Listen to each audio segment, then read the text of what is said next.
The very first Elden Lord, Godfrey, was not a demigod by birth, but a tarnished warrior who rose to power through sheer strength and the grace of the greater will.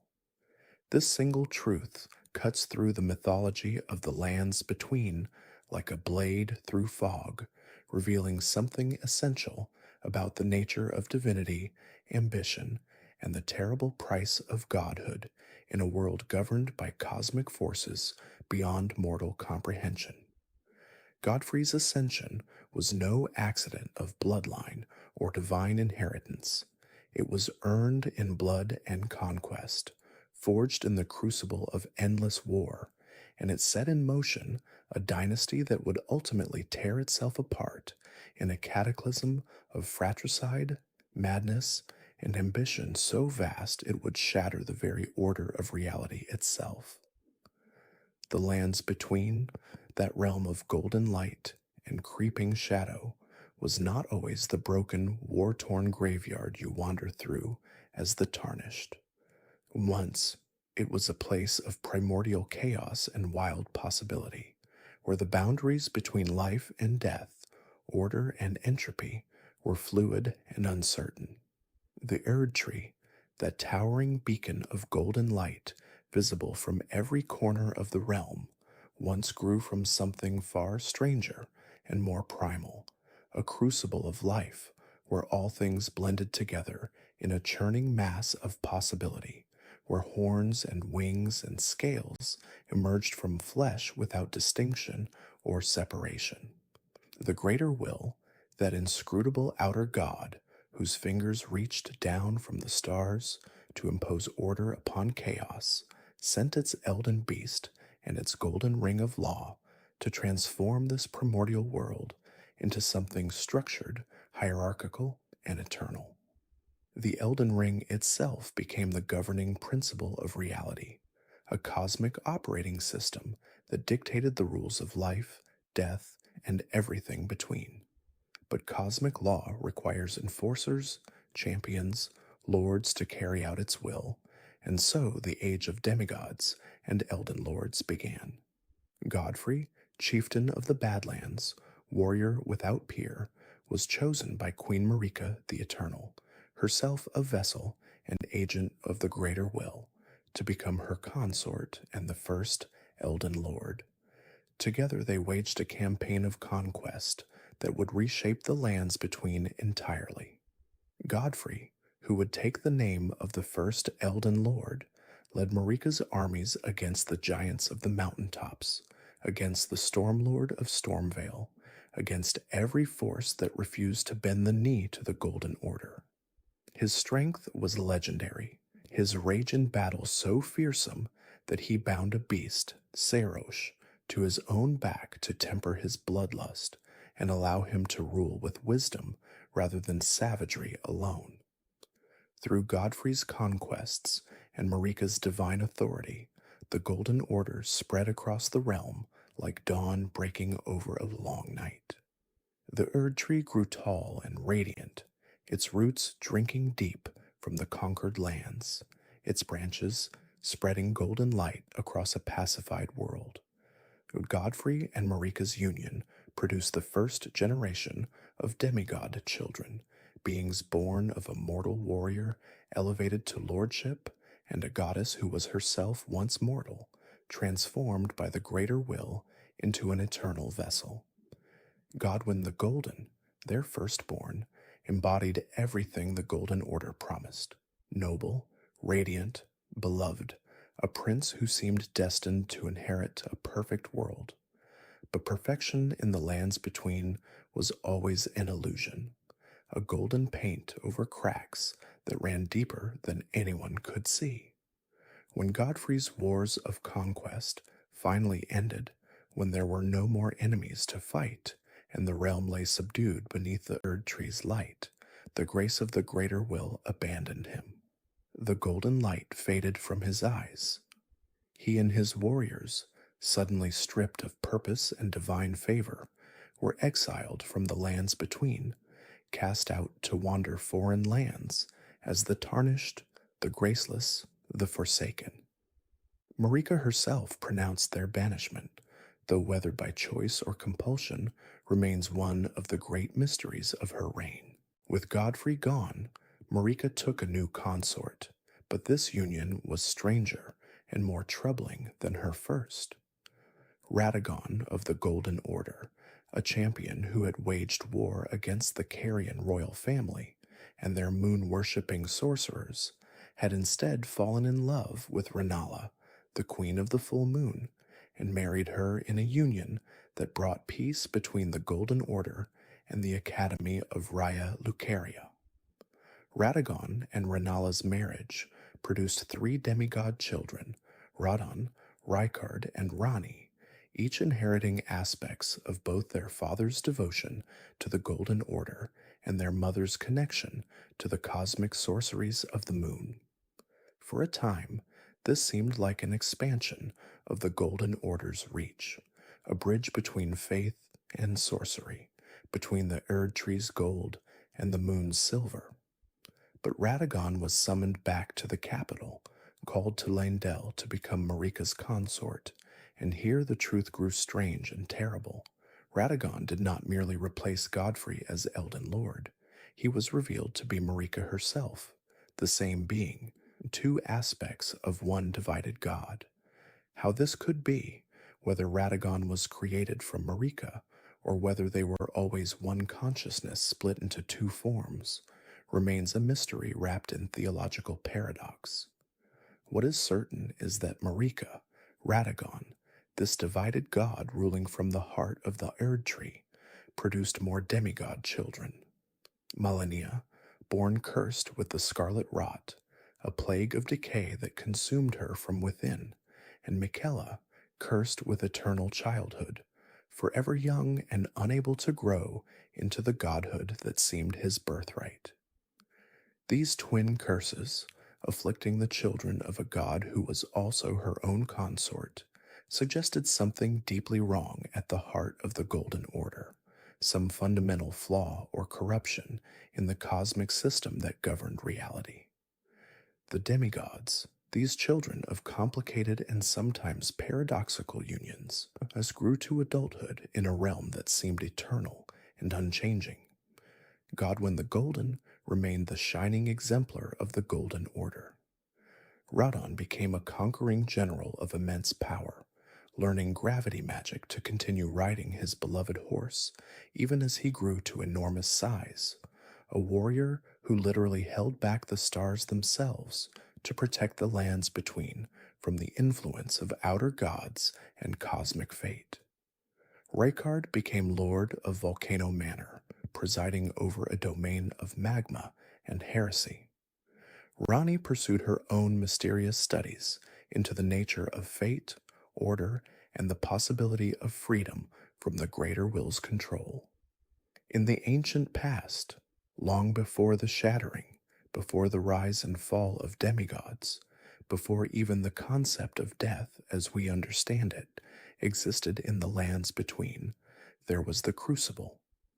This era, known as the Age of the Crucible, represents the very genesis of life itself in this world, a time so distant that even the most learned scholars can only piece together fragments of its truth from remnants scattered across the realm. The Crucible was not a place or a structure, but rather a state of being. It was a primordial soup, a chaotic mixture from which all life first emerged. Imagine, if you will, a bubbling cauldron of pure vitality, where the boundaries between different forms of life had not yet been drawn.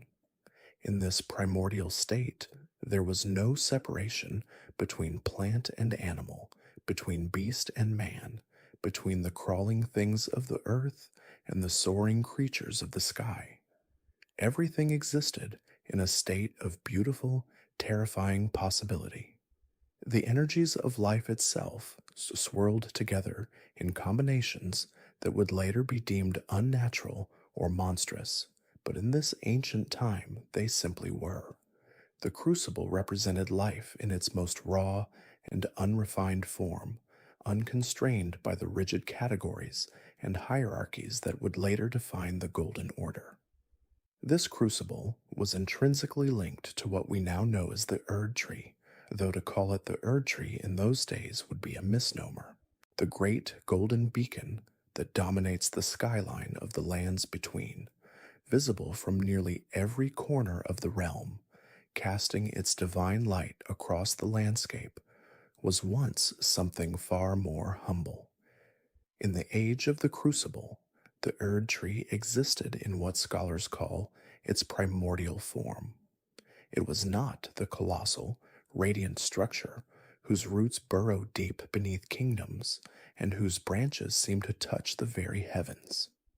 Instead, it was a golden tree, certainly, possessed of an otherworldly gleam that set it apart from ordinary vegetation, but it was smaller, more organic, more connected to the wild and untamed energies of the crucible itself. This primordial Erd Tree served as a focal point for the crucible's energies, a living conduit through which the chaotic vitality of primordial life could flow and concentrate. The tree was not separate from the crucible, but rather an expression of it, a physical manifestation of that melting pot of all life.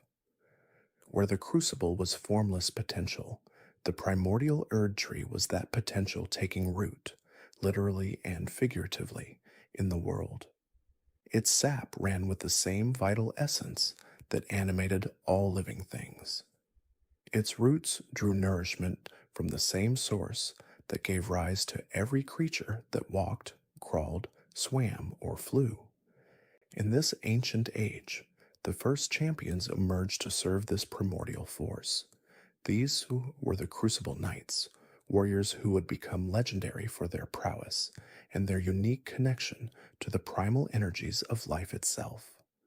Unlike the knights and champions who would come later, bound by oaths to demigods and political powers, the Crucible Knights were imbued directly with the power of the primordial Erd Tree. Their very bodies became vessels for the Crucible's chaotic vitality. This was not a metaphorical connection or a blessing granted through ritual. The power of the Crucible literally transformed them, reshaping their flesh and bone in ways that reflected the primordial soup from which all life had emerged. These transformations manifested as what we now call aspects, physical characteristics borrowed from various creatures of the natural world. Some Crucible Knights sprouted great wings from their backs, leathery or feathered appendages that allowed them to take to the air with unexpected grace despite their heavy armor. Others grew tails, thick and powerful, capable of being wielded as weapons in combat, or providing balance and agility that no ordinary human could match. Still others developed horns, curling from their heads like those of rams or bulls, or jutting forward like the antlers of great stags.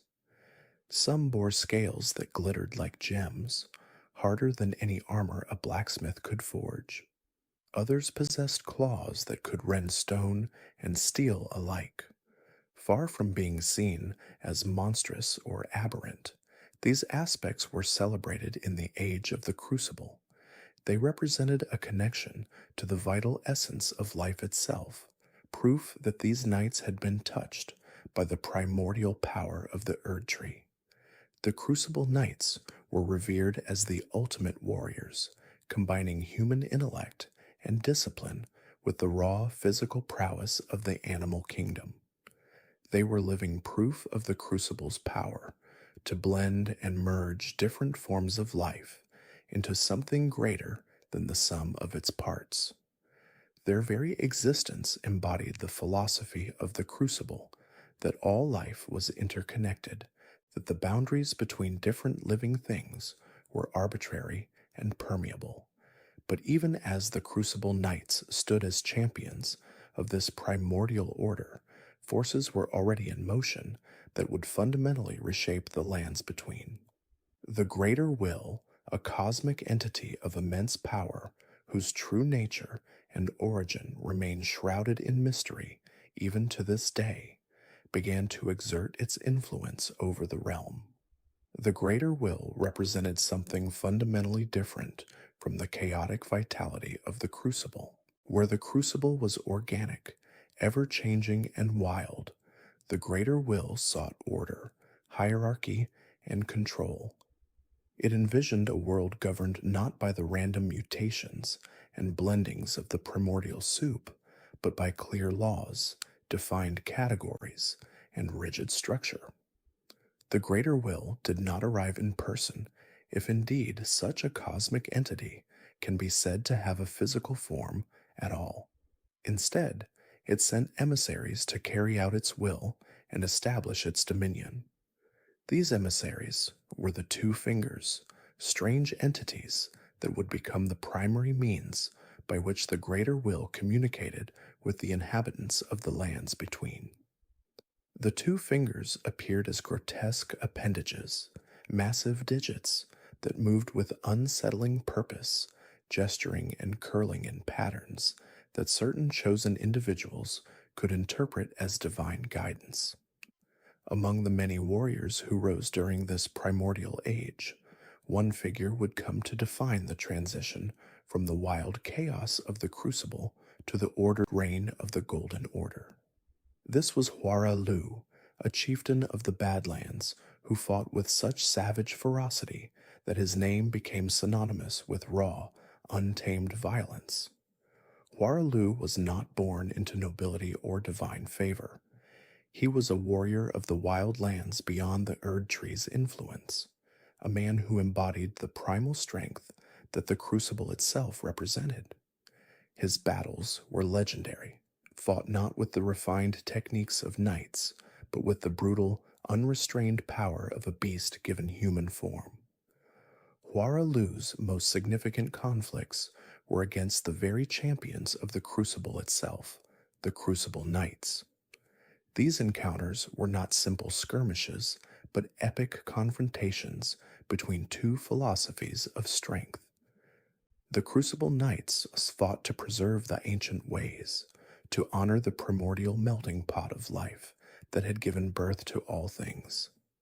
Huara Lu fought for dominance, for conquest, for the simple right of the strongest to rule. His weapon of choice was his own body, enhanced by a warrior's spirit so fierce that it manifested as a tangible force. He would grapple with armored knights, tear through their defenses with bare hands, and roar with a voice that shook the very ground. These battles were not about ideology for Huara Lu. They were about proving that raw, individual might could overcome even the most ancient and revered traditions. It was this very ferocity, this embodiment of pure martial excellence, that caught the attention of powers far greater than any mortal warrior. The greater will, that cosmic force which sought to impose order upon the lands between, recognized in Huara Lu a tool of immense potential. More importantly, Queen Marika the Eternal, who had been chosen by the greater will as its vessel and agent in the physical world, saw in this savage warrior something that could be refined, directed, and ultimately used to establish her new order. Marika herself had risen from uncertain origins during this tumultuous age. The exact nature of her ascension remains shrouded in mystery, but what is known is that she was selected by the greater will to be its Empyrean, a being capable of hosting the Elden Ring itself and channeling its divine authority. Marika's rise to prominence was not instantaneous. She had to navigate a world still dominated by the Crucible's influence, where the old ways held tremendous power and the very concept of a singular, ordered divinity was foreign. Yet Marika possessed not only the favor of the greater will, but also a strategic brilliance that allowed her to consolidate power. She understood that to establish the Golden Order, she would need champions, warriors who could enforce her will and subjugate those who clung to the ancient ways. In Huara Lu, she found the perfect instrument.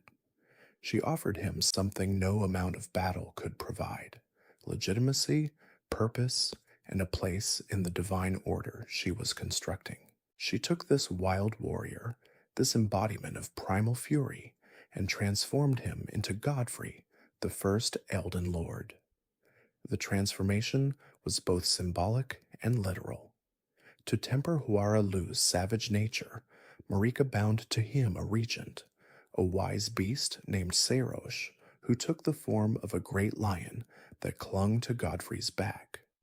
Sarosh's purpose was to suppress the warrior's most violent impulses, to cage the beast within so that Huara Lu could function as a lord rather than a mere berserker. As Godfrey, he became the military arm of Marika's ambition, leading campaigns to establish the Golden Order's dominance across the lands between. His first and most symbolic targets were the very Crucible Knights he had once fought as equals. The Crucible's power and influence, which had once been absolute, began to wane under the combined pressure of Marika's divine authority and Godfrey's military campaigns. The Golden Order, with its emphasis on singular divine truth and hierarchical structure, stood in direct opposition to the Crucible's chaotic, all-encompassing nature. Where the Crucible celebrated the blending and merging of all life forms, the Golden Order sought to categorize, separate, and rank all things according to their proximity to the divine. This philosophical shift had profound consequences for how life itself was perceived in the lands between. The physical manifestations of the Crucible, those aspects that had once been marks of honor and power, were increasingly reinterpreted as impurities under the Golden Order's doctrine. Horns, which had sprouted from the heads of mighty warriors blessed by the Crucible, were now seen as bestial deformities. Tails, wings, and other animalistic features that had once signified a deep connection to the primordial source of all life were reclassified as aberrations, signs of corruption that needed to be hidden or purged. The Crucible Knights themselves, those ancient champions who wore armor adorned with the tree-like aspects of the primordial Erd tree, found their status dramatically altered. They were no longer the pinnacle of martial excellence, but relics of an outdated age. Some Crucible Knights resisted this new order and were hunted down by Godfrey's armies.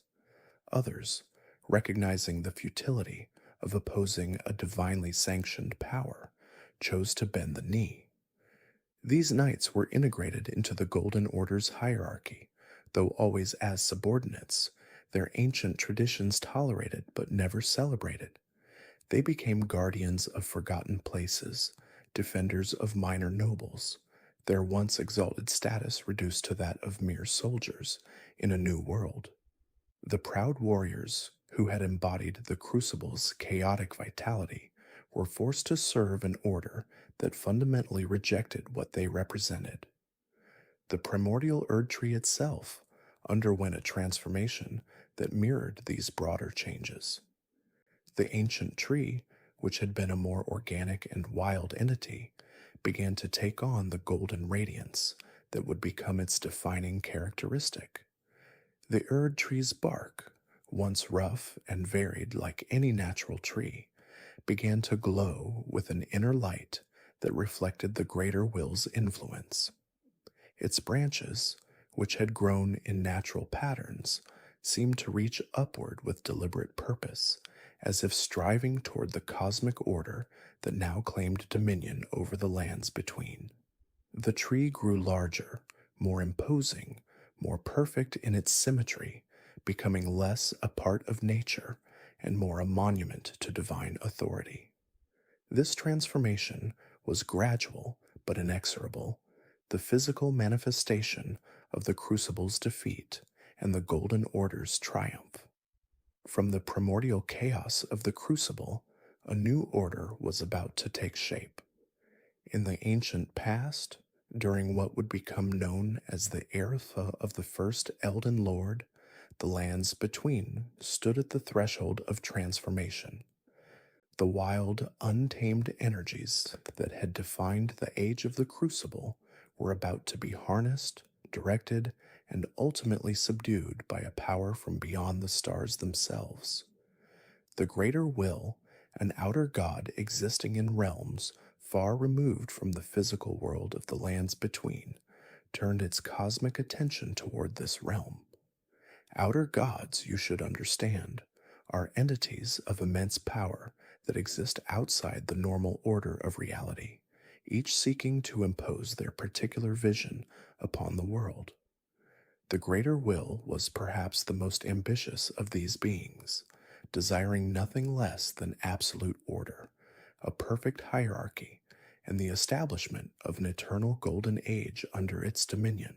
Its influence did not arrive suddenly or violently, but rather as a slow, deliberate extension of divine will across the vastness of space, reaching down like golden threads to touch the lands between. To establish its presence and communicate its desires, the Greater Will employed intermediaries. The Two Fingers, strange entities that would serve as the emissaries and interpreters of the Greater Will's intentions, made contact with the inhabitants of the lands between. These beings, appearing as enormous, gnarled fingers that moved with unsettling purpose, possessed the ability to read the cosmic will of their master and translate it into guidance that mortal minds could comprehend.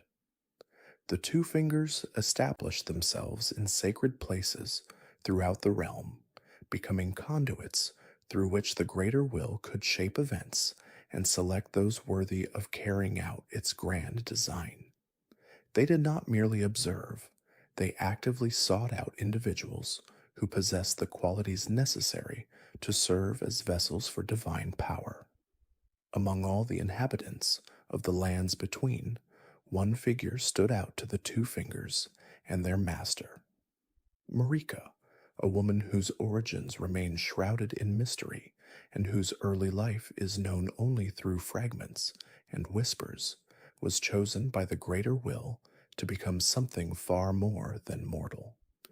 The exact reasons for her selection are not entirely clear, though some scholars suggest she may have been of Numan heritage, a race of long-lived people who came from outside the lands between.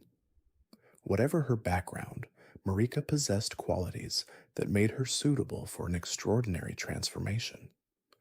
Through the will of the Greater Will and the guidance of the Two Fingers, Marika ascended to godhood itself. This was not a metaphorical elevation or a simple granting of power.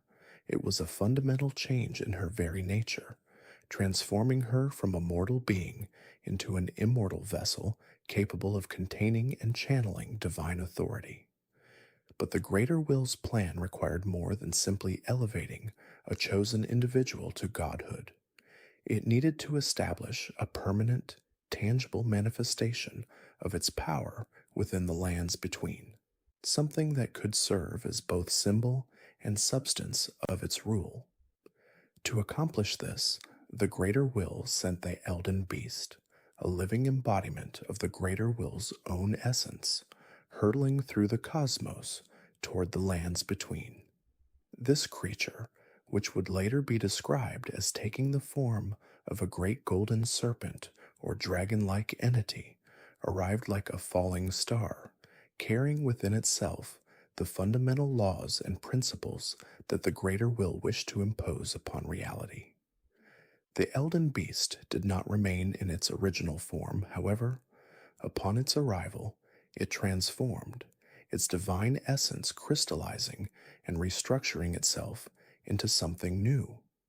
It became the Elden Ring, a metaphysical construct of pure order that contained within its structure the very rules governing life, death, and the nature of existence itself.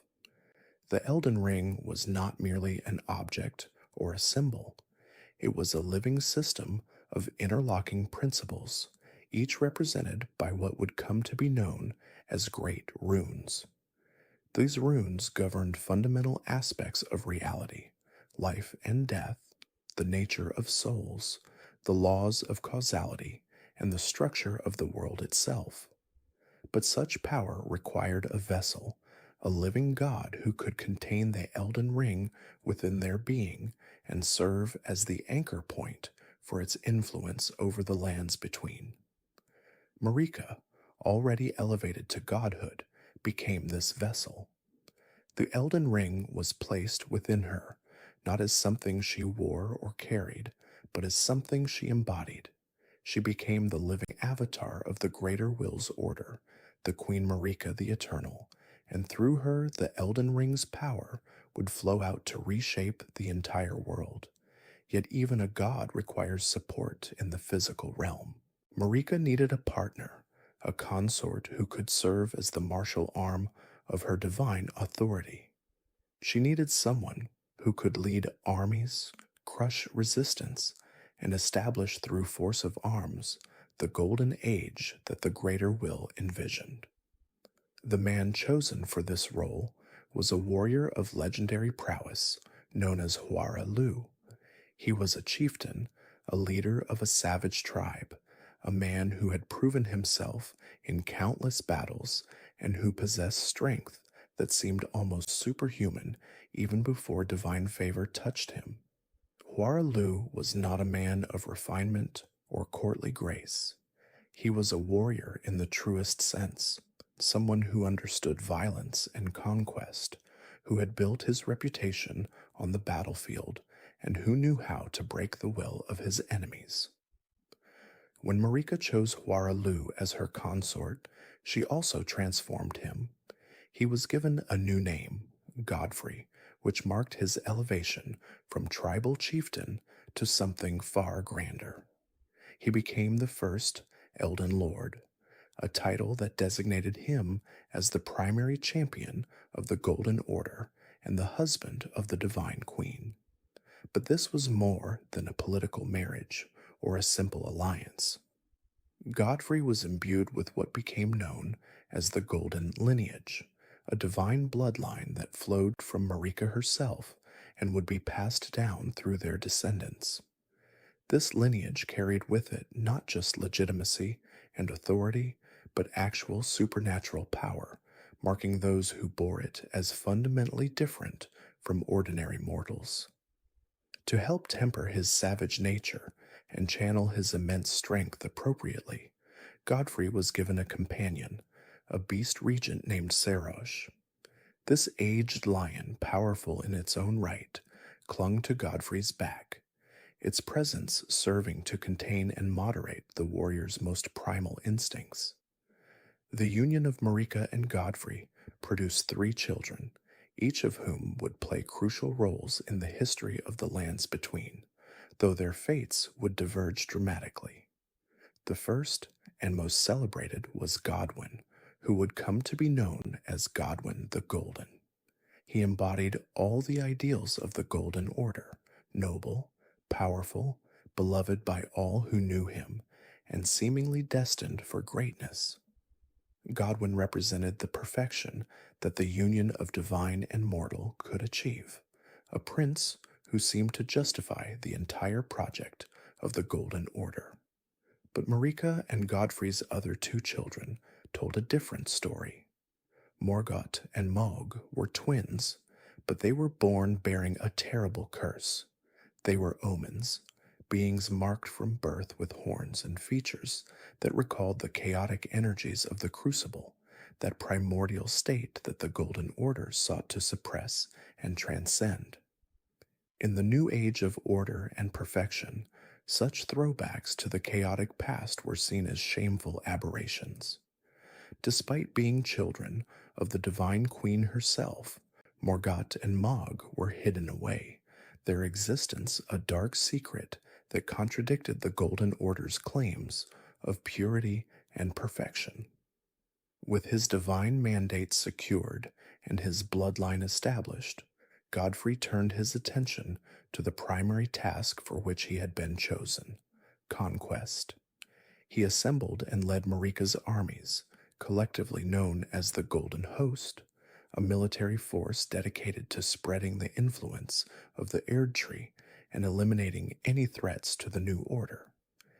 These were not mere soldiers, but crusaders, warriors who fought in the name of a divine mission to bring all the lands between under the golden rule of Queen Marika.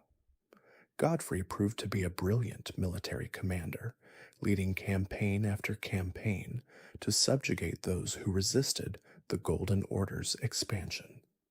Among all the threats that Godfrey faced, none were more significant than the fire giants.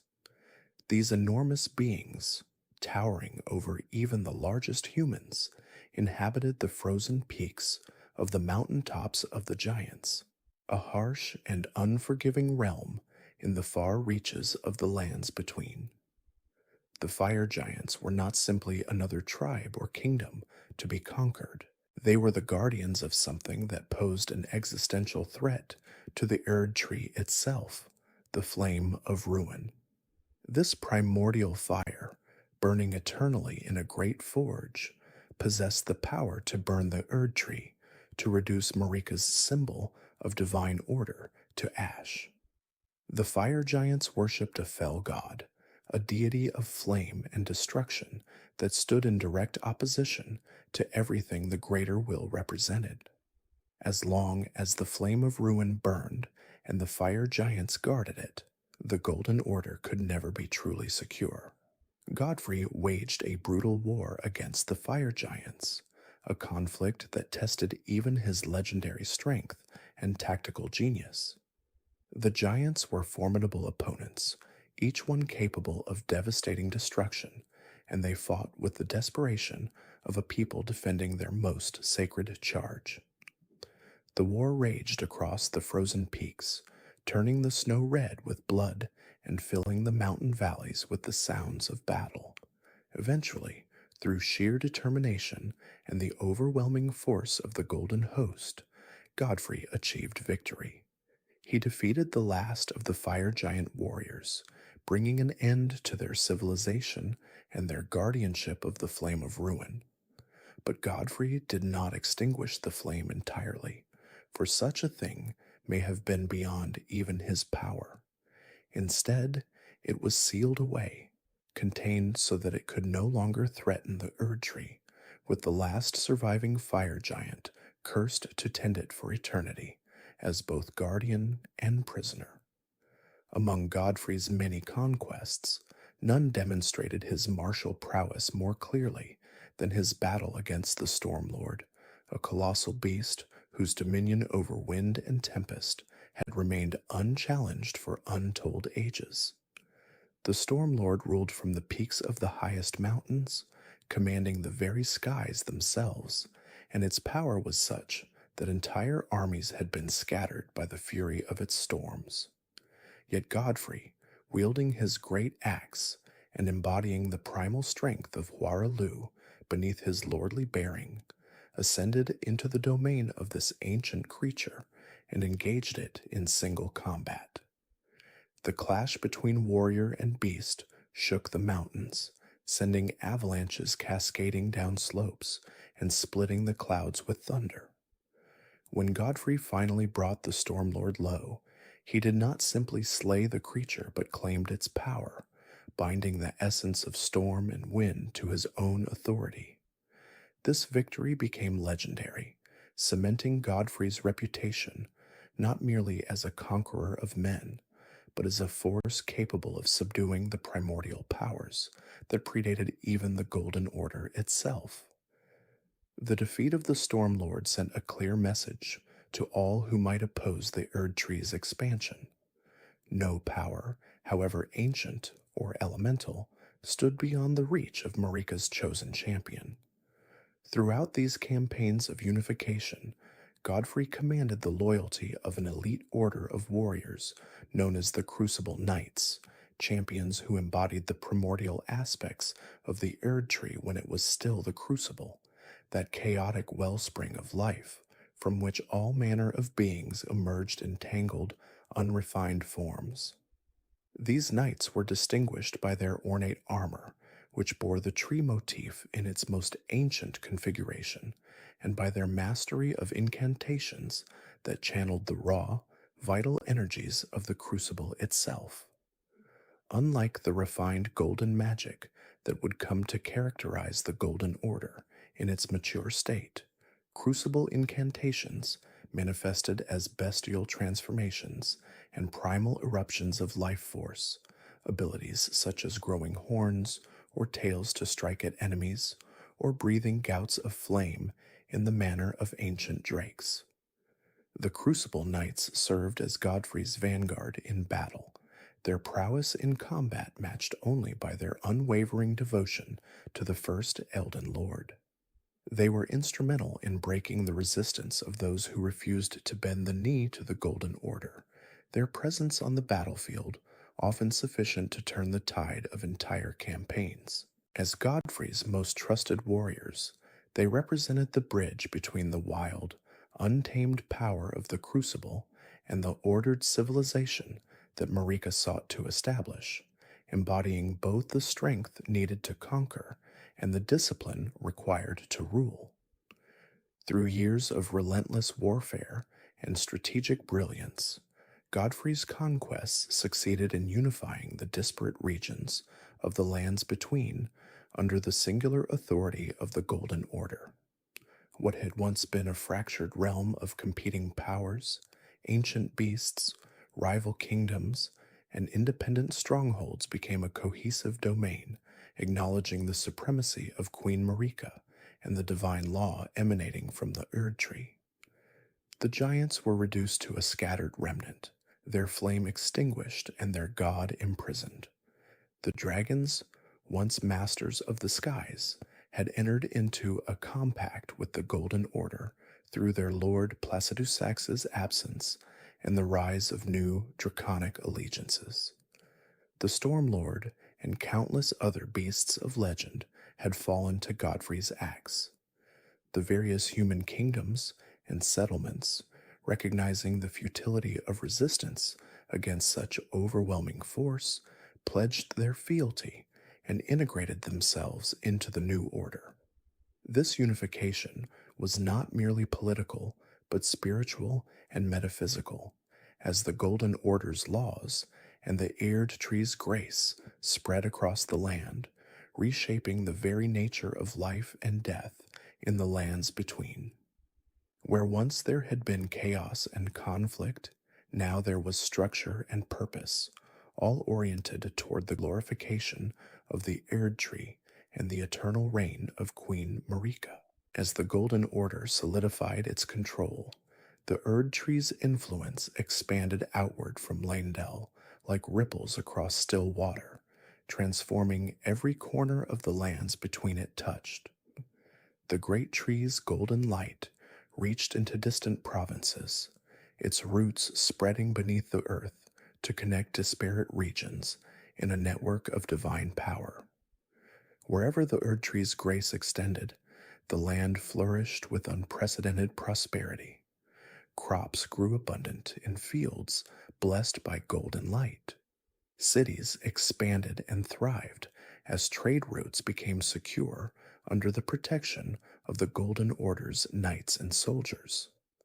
The arts and scholarship flourished as peace replaced constant warfare, and great centers of learning arose to study the principles of order and the mysteries of the Erd Tree itself. The practice of returning to the Erd Tree upon death became universal, with the souls of the deceased flowing back to the great tree, to be absorbed into its light, creating a cycle of death and rebirth that promised a form of immortality to all who lived under its grace. This was the Golden Age in its truest sense, a period when the vision Marika had pursued through decades of conquest finally manifested as tangible reality. The lands between knew peace, prosperity, and purpose, all unified under the golden canopy of the Erd Tree. During this golden age of peace and prosperity, Marika gave birth to Godwyn, who would come to be known as Godwyn the Golden, the first and most beloved of the demigods. Godwyn embodied everything the Golden Order represented at its zenith. He was noble in bearing, mighty in combat, wise in counsel, and radiant with the grace of the Erd Tree. As the firstborn son of Queen Marika and Godfrey, Godwyn held a position of unparalleled prestige, and he grew to become not merely a prince, but a symbol of the Golden Order's perfection. His golden hair seemed to capture the light of the Erd Tree itself, and his presence inspired loyalty and devotion in all who served under him. Godwyn would go on to befriend the ancient dragon Fortisax, forging bonds between the Golden Order and the ancient dragons that had once been enemies, demonstrating the diplomatic and martial excellence that characterized his reign as a demigod prince. He commanded armies, led campaigns, and served as the living embodiment of his parents' union, the perfect synthesis of Marika's divinity and Godfrey's strength. In Godwyn, the Golden Order saw its future, a worthy heir to carry forward the eternal reign of grace and order. Yet not all of Marika's offspring were born to glory and acclaim. Morgott and Mohg, twin sons born to Marika and Godfrey, entered the world bearing the curse of the omen, a condition that marked them with horns, twisted features, and a connection to the primordial chaos that the Golden Order sought to suppress. Omens were considered abominations under the Golden Order's doctrine, beings whose very existence represented a rejection of the refined, perfected state that grace was meant to bestow. Their horns and grotesque features were seen as manifestations of the Crucible's chaotic influence, remnants of a more primal age that had no place in the ordered world Marika was building. Despite being born of the Queen herself, or perhaps especially because of their royal lineage, Morgott and Mohg could not be acknowledged publicly. They were hidden away in the depths beneath Leyndell, imprisoned in the subterranean shunning grounds where omens were cast to live in darkness and filth, forgotten by the golden world above. The existence of omen demigods was a profound embarrassment to the Golden Order, a crack in the facade of perfection that Marika had constructed. While Godwyn was celebrated and raised in splendor, his twin brothers languished in chains, their royal blood offering them no protection from the prejudice and cruelty that the Golden Order directed toward all omens. This hidden shame would fester in the darkness, shaping both brothers in profoundly different ways and planting seeds of resentment that would eventually bear bitter fruit. With the lands between unified and the Golden Order firmly established, Godfrey found his purpose as a conqueror fulfilled. The wars of unification that had defined his existence for decades came to an end. There were no more giants to slay, no more rival kingdoms to subdue, no more ancient beasts to hunt. The warrior who had been Huaralu, who had lived for the thrill of battle and the glory of conquest, now found himself in a world at peace, a world that no longer required his particular talents. The Crucible Knights who had fought at his side stood guard in times of peace, rather than charging into glorious battle. The great axe that had felled the Stormlord and countless other foes hung idle. Godfrey, the first Elden Lord, had achieved everything asked of him, and in that achievement lay a kind of death, the death of purpose, the end of the road for a warrior whose entire identity was forged in conflict. It was then that Godfrey's grace began to fade, the golden light in his eyes dimming as the Erd Tree's blessing withdrew from him. This was no accident of fate, no natural waning of divine favor. It was a deliberate act by Queen Marika herself, a calculated decision to remove her warrior lord from the lands between now that his purpose had been served. Marika understood that Godfrey was fundamentally a creature of war, and a world at peace had no place for such a being. Moreover, there were deeper designs at work in Marika's mind, plans that required Godfrey's absence, schemes that would unfold over ages yet to come. By causing his grace to fade, Marika set in motion a transformation that would reshape not only Godfrey's destiny, but the fate of countless warriors who would follow in his footsteps. In a ceremony that marked the end of an era, Marika stripped Godfrey of his title as Elden Lord and pronounced his banishment from the lands between. Along with him went his most loyal warriors, those who had fought at his side through all the wars of conquest, their grace fading in sympathy with their lords. These warriors, once celebrated as heroes of the Golden Order, now found themselves cast out, exiled from the land they had bled to unite. They became the first tarnished, beings who had once held grace but lost it, marked forever by the memory of the golden light that no longer shone in their eyes. Yet Marika's pronouncement carried with it a promise and a prophecy. The tarnished would journey beyond the lands between.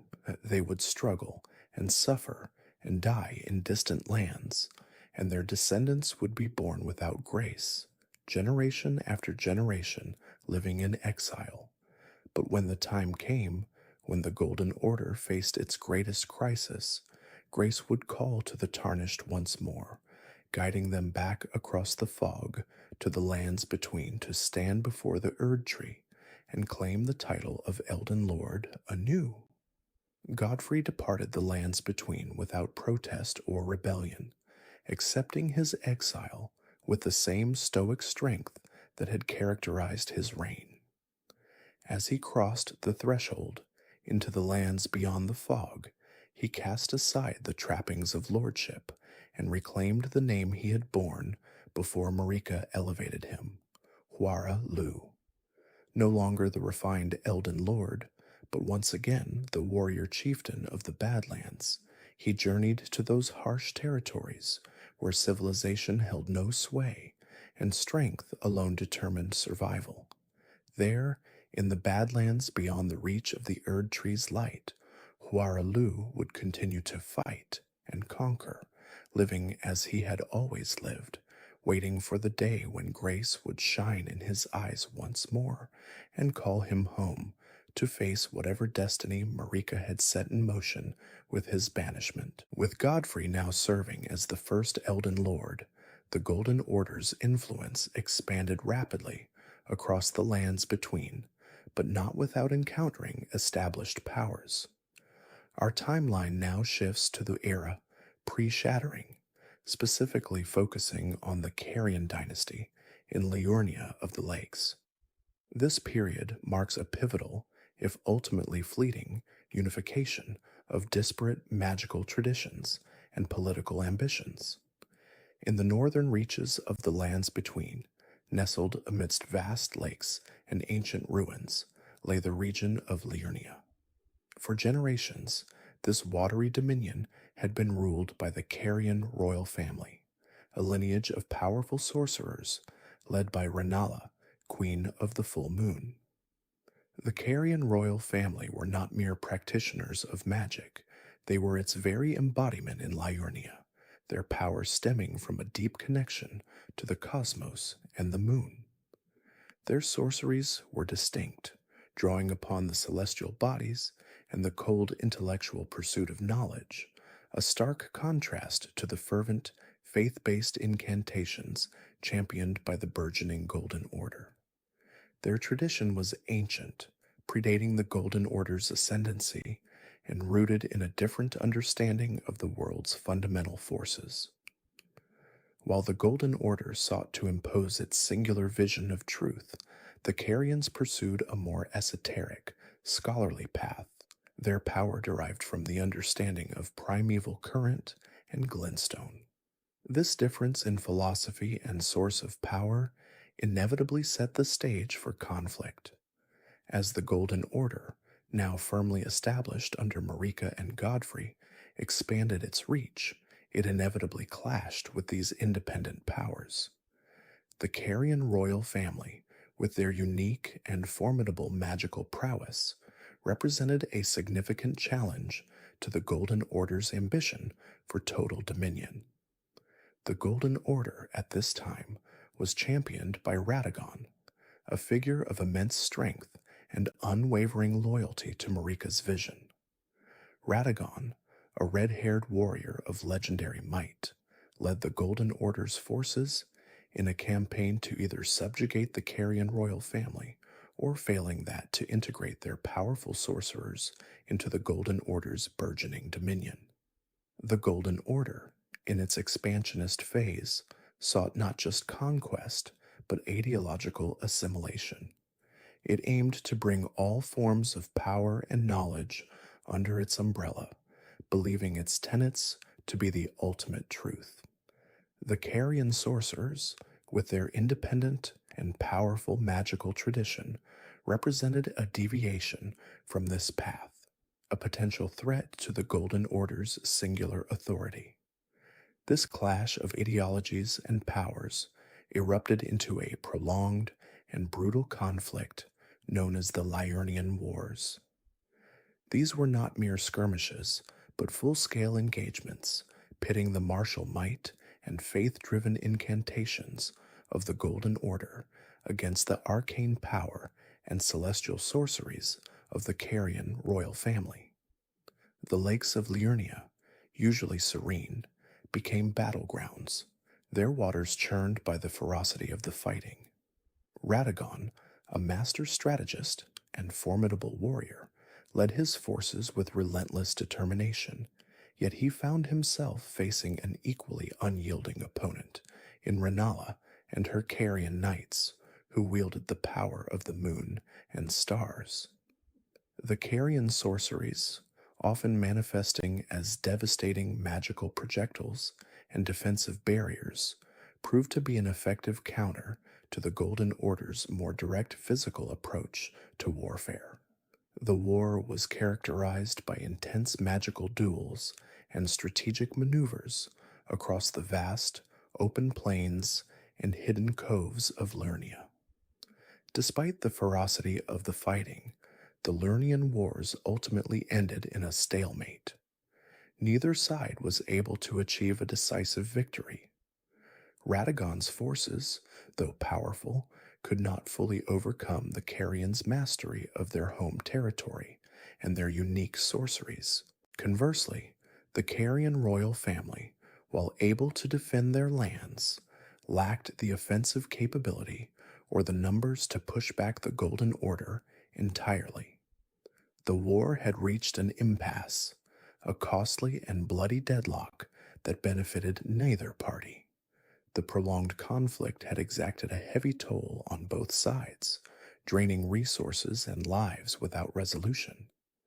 This stalemate presented a unique opportunity for a different kind of resolution, one that transcended warfare, to solidify the peace and, crucially, to unite these two powerful factions. A most unexpected solution was brokered. Radahn married Rennala, Queen of the Full Moon. This union was a political masterstroke, a peaceful resolution born from military deadlock. It represented a strategic alliance, forging a bond between the Golden Order and the Carian royal family, rather than continuing a ruinous war. This marriage was not merely a cessation of hostilities. It was an attempt to integrate the Carians' unique power and knowledge into the broader framework of the lands between, under the overarching influence of the Golden Order. For Rennala, it meant preserving her lineage and her people's way of life, albeit under a new, shared banner. For Radahn and the Golden Order, it meant gaining access to the Carians' ancient wisdom and powerful sorceries without further bloodshed. This marriage, therefore, was a foundational event, shaping the future of the lands between in profound ways. What makes this union particularly noteworthy is the personal transformation of Radahn. Despite being a zealous champion of the Golden Order and a staunch advocate for its incantations, during his time with Rennala, he embraced Carian sorcery. This was a significant departure from his previous adherence to the Golden Order's faith-based magic. He delved into the study of glintstone and the celestial arts, learning the ways of the moon and stars from his new wife. This period saw Radahn, the Golden Order's champion, not only tolerate but actively engage with a magical tradition that was fundamentally different from his own. It suggests a certain intellectual curiosity, or perhaps a pragmatic recognition of the power and efficacy of Carian sorcery. This embrace of a different magical tradition by such a prominent figure of the Golden Order highlights the unique nature of this alliance and the depth of the peace that was forged. It also subtly hints at a more complex character beneath Radaghn's unwavering loyalty to Marika, a willingness to explore and integrate disparate forms of power. This period of intellectual and magical exchange would have profound implications, not just for Radahn himself, but for the future of the lands between, as it laid the groundwork for the birth of powerful new demigods, children of this extraordinary union. As a testament to this burgeoning alliance, Rennala, in a gesture of profound acceptance and love, gifted Radahn a consort's ring.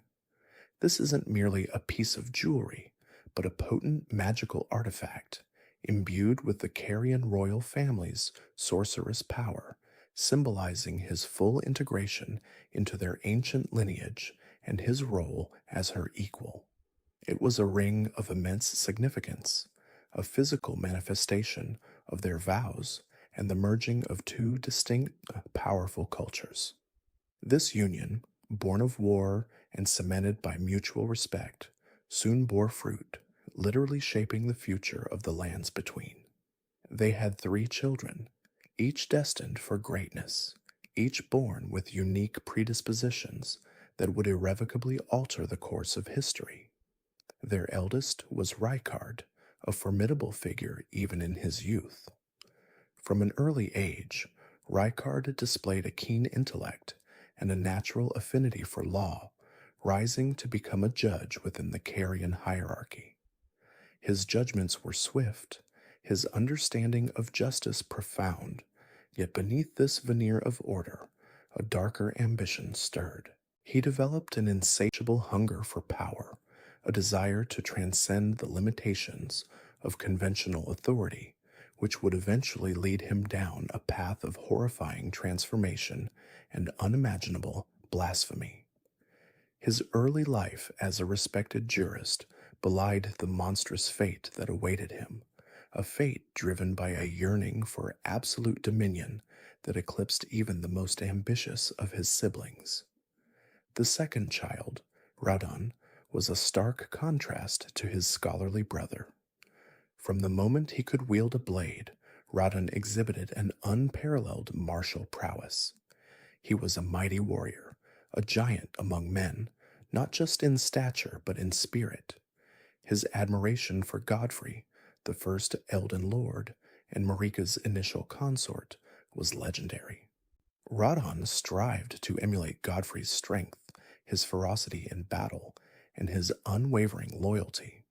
To this end, he undertook arduous training, not only in conventional weaponry, but also in the esoteric arts of gravity magic. This unique combination of physical might and arcane power allowed him to master the very forces of attraction, enabling him to ride his beloved but tiny steed, Leonard, despite his immense size. His commitment to this particular form of magic was so profound that he journeyed to the distant land of the giants, not in conquest, but in pursuit of deeper understanding, believing that their ancient wisdom held the key to unlocking the full potential of gravity. This mastery of gravity magic wasn't merely a parlor trick, It was a testament to his dedication, his strategic genius, and his understanding that true power lay in bending the very fabric of reality to his will. His formidable presence and unwavering loyalty would make him a linchpin in the coming conflicts, a bulwark against chaos until his own tragic downfall. The youngest of Rennala and Radahnn's children was Ranni, a figure shrouded in mystery and imbued with immense magical potential. Ranni was an Empyrean, a rare and exalted status bestowed by the Greater Will, signifying her as a potential successor to Queen Marika and by extension the next vessel for the Elden Ring. This divine selection by the two fingers, the direct emissaries of the Greater Will, marked her as extraordinary from birth. Beyond her Empyrean status, Ranni was a powerful sorceress, her innate magical abilities rivaling even those of her mother. She possessed a deep understanding of the moon's magic, a legacy passed down through the Carian royal family, but she also harbored a profound dissatisfaction with the rigid dictates of the Greater Will and the fate it had seemingly preordained for her. This internal struggle, this rejection of her divine mandate, would become the driving force behind her actions, leading her to seek a path independent of the outer gods, a path that would ultimately plunge the lands between into a new age.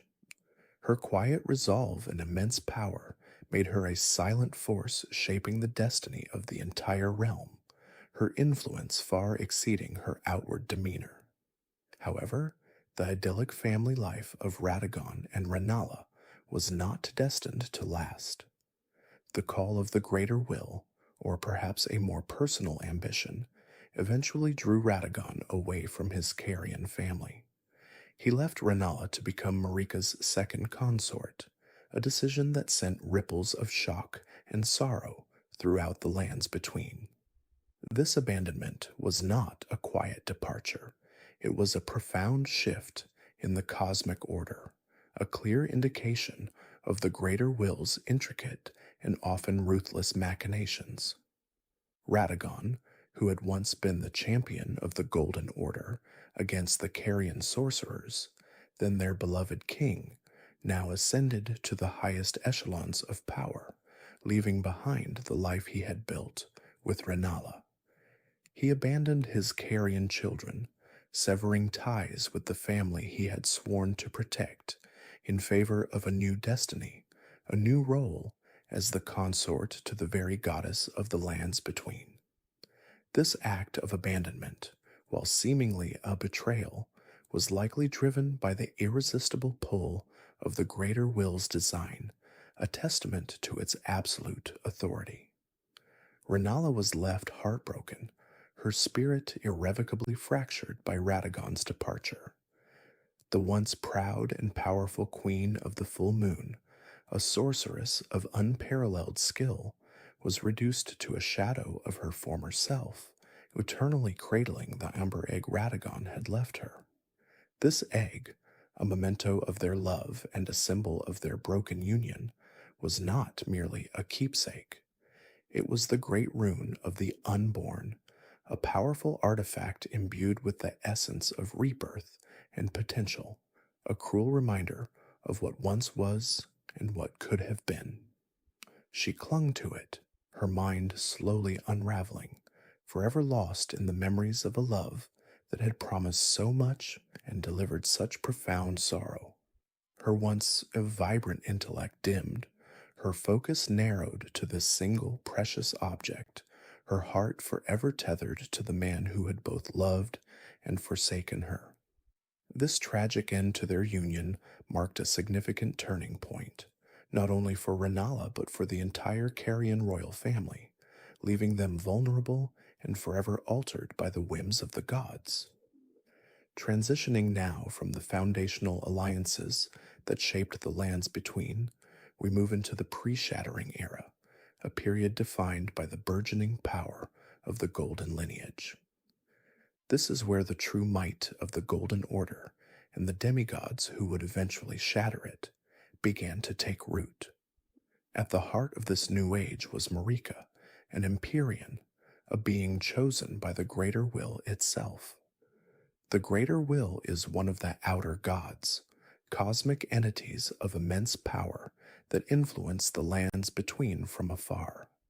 Its influence is often conveyed through its vassals, the two fingers, and it seeks to impose its own order upon the world. Marika, as an Empyrean, was destined for godhood, a vessel through which the greater will could manifest its dominion. Her coronation marked a pivotal moment, as she was chosen to establish the Golden Order, a new age of prosperity and divine rule. This order was not merely a political system, but a comprehensive ideology encompassing faith, law, and the very fabric of existence, all centered around the power of the Elden Ring. Indeed, Marika became the vessel for the Elden Ring itself, the physical manifestation of the greater will's influence and the source of all order in the lands between. The Elden Ring, a complex system of intertwined runes, dictated the laws of reality, from life and death to the very concept of causality. By becoming its vessel, Marika effectively became the living embodiment of the Golden Order, establishing it as the dominant faith and political power. This wasn't merely a symbolic act, it granted her immense power and authority, allowing her to shape the world according to the greater will's design. The Golden Order, under her divine stewardship, began its expansion, seeking to bring all corners of the lands between under its benevolent yet absolute rule.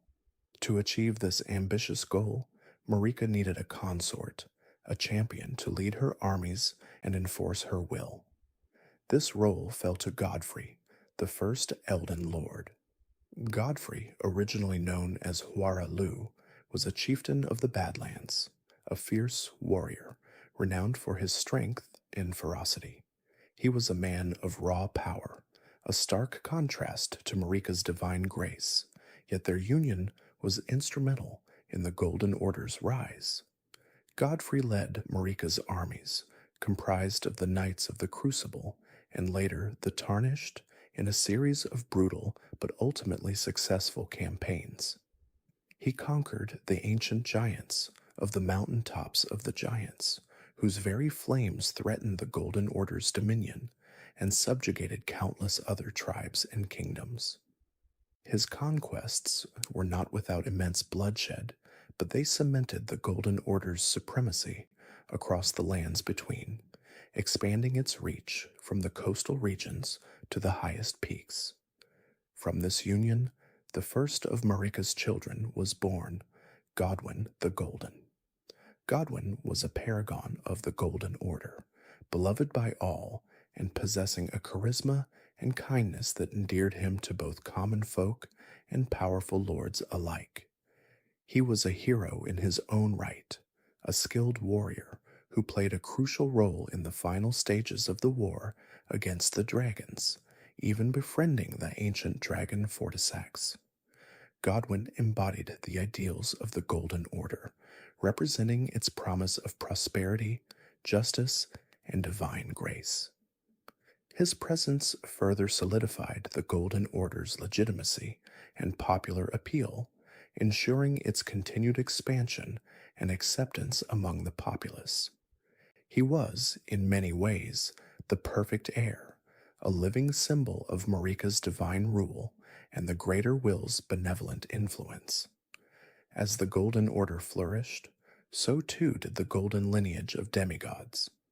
These were the direct offspring of Marika, or her children, inheriting a fraction of her divine power and thus possessing immense influence and authority. This proliferation of demigods effectively extended Marika's influence across the lands between, as each demigod was granted dominion over a specific region or aspect of the Golden Order. They served as powerful vassals, enforcing Marika's laws and ensuring the stability of her vast empire. Their existence was a testament to the Golden Order's strength and its ability to propagate its divine authority through a powerful, interconnected family. This network of demigods formed the backbone of the Golden Order's governance, each a miniature reflection of Marika's own power and authority. However, the lineage was not without its complexities, and ultimately its tragedies. Marika, in a later, mysterious twist of fate, also had children with Radahn, who was, unbeknownst to most, another aspect of Marika herself. This enigmatic duality would have profound implications for the lands between. From this union were born two exceptional yet tragically afflicted children, Miquella and Malenia. Their birth marked a shift, perhaps, in the greater will's design, or perhaps a consequence of Marika's own evolving nature. These were not children of conquest, like Godwyn, but of a more intricate, almost internal, divine lineage. Miquella, one of these twin demigods, was cursed with eternal youth. Despite his immense intellect and powerful Empyrean status, he was unable to mature, perpetually trapped in the body of a child. This affliction, known as the slumbering egg, meant he could never fully realize his potential or ascend to full godhood. This personal tragedy fueled his relentless pursuit of a cure, not just for himself, but primarily for his beloved sister, Malenia. Miquella dedicated his prodigious intellect to understanding and manipulating the forces of the lands between, delving into forbidden knowledge and creating his own unalloyed gold, a substance he believed could counteract the outer god's curses. His efforts, though ultimately incomplete, were driven by a profound love and a desperate hope to alleviate his sister's suffering. Malenia, Miquella's twin sister, was afflicted with an even more devastating curse, the Scarlet Rot. This horrific disease, believed to be the influence of an outer god associated with decay and corruption, slowly consumed her body, leaving her in a constant state of agonizing deterioration. The Scarlet Rot was incurable, a relentless plague that threatened to transform her into a monstrous embodiment of decay. Despite her immense power as a demigod and her legendary skill as a warrior, Malenia was constantly battling not only external foes, but also the insidious enemy within. This curse, more than any other, would shape her destiny and the fate of the lands between. Her struggle against the Scarlet Rot and Miquella's desperate attempts to save her would become central to the unfolding drama of the pre-shattering era, introducing a layer of profound tragedy and personal struggle into the seemingly unshakable order of Marika's reign. The Golden lineage, once a symbol of unyielding power, now bore the weight of profound suffering, setting the stage for the cataclysm to come.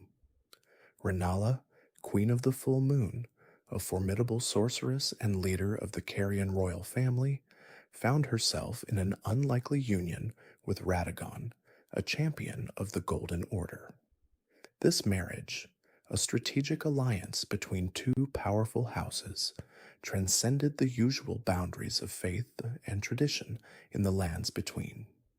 From this union, three extraordinary demigods were born: Ranni, the enigmatic Empyrean who would later cast off her flesh; Rykard, the ambitious and ultimately grotesque Lord of Blasphemy; and Radahn, the mighty Star Scourge, whose sheer power defied the very stars themselves. Their birth solidified a crucial link between the ancient magic of the full moon and the burgeoning might of the Golden Order. However, the political landscape of the lands between was ever shifting, and Radagon's loyalties, it seemed, were destined to return to the Golden Order's core. In a monumental and ultimately disruptive act, Radahn eventually left Rennala, abandoning his first family to become Marika's second consort. This unprecedented event, the union of Queen Marika the Eternal and Radahn, effectively unified the Golden lineage, consolidating power and influence under a single, overarching authority. This marital shift was not merely a personal drama, but a pivotal moment in the political and religious history of the lands between, further cementing the Golden Order's dominance and intertwining its fate with the divine lineage of Marika. With the Golden lineage thus solidified and expanded, the demigods, Marika's children and stepchildren, grew exponentially in power and influence across the vast expanse of the lands between. Each was granted dominion over their own territories, ruling as semi-divine monarchs. Malenia, the Blade of Miquella, suffered from the Scarlet Rot, yet her martial prowess was legendary. Miquella, her twin, an Empyrean of unparalleled charisma, sought to cure his sister and elevate his own Haligtree to rival the Erdtree.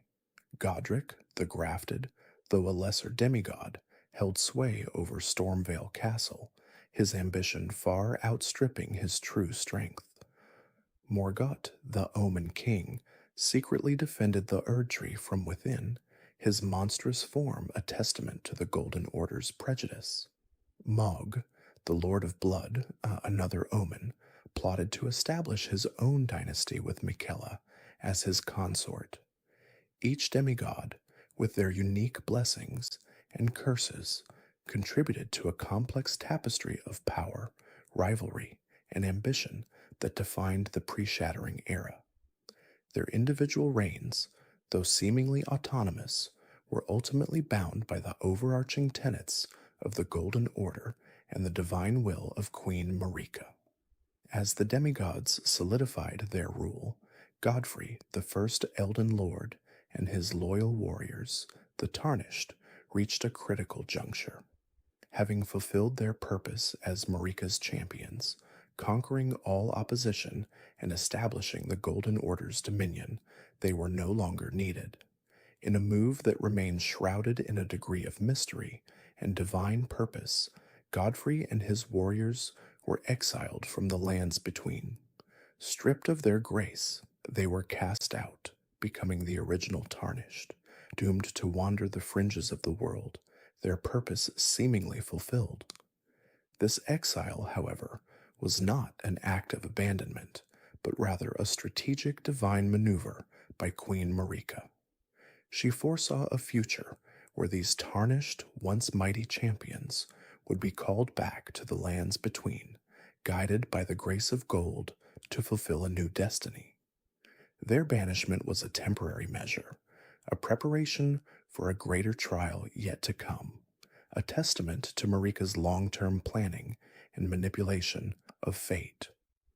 During this era, with the Golden Order firmly established and its influence pervasive, the Erdtree, fueled by the boundless power of the Elden Ring, flourished magnificently.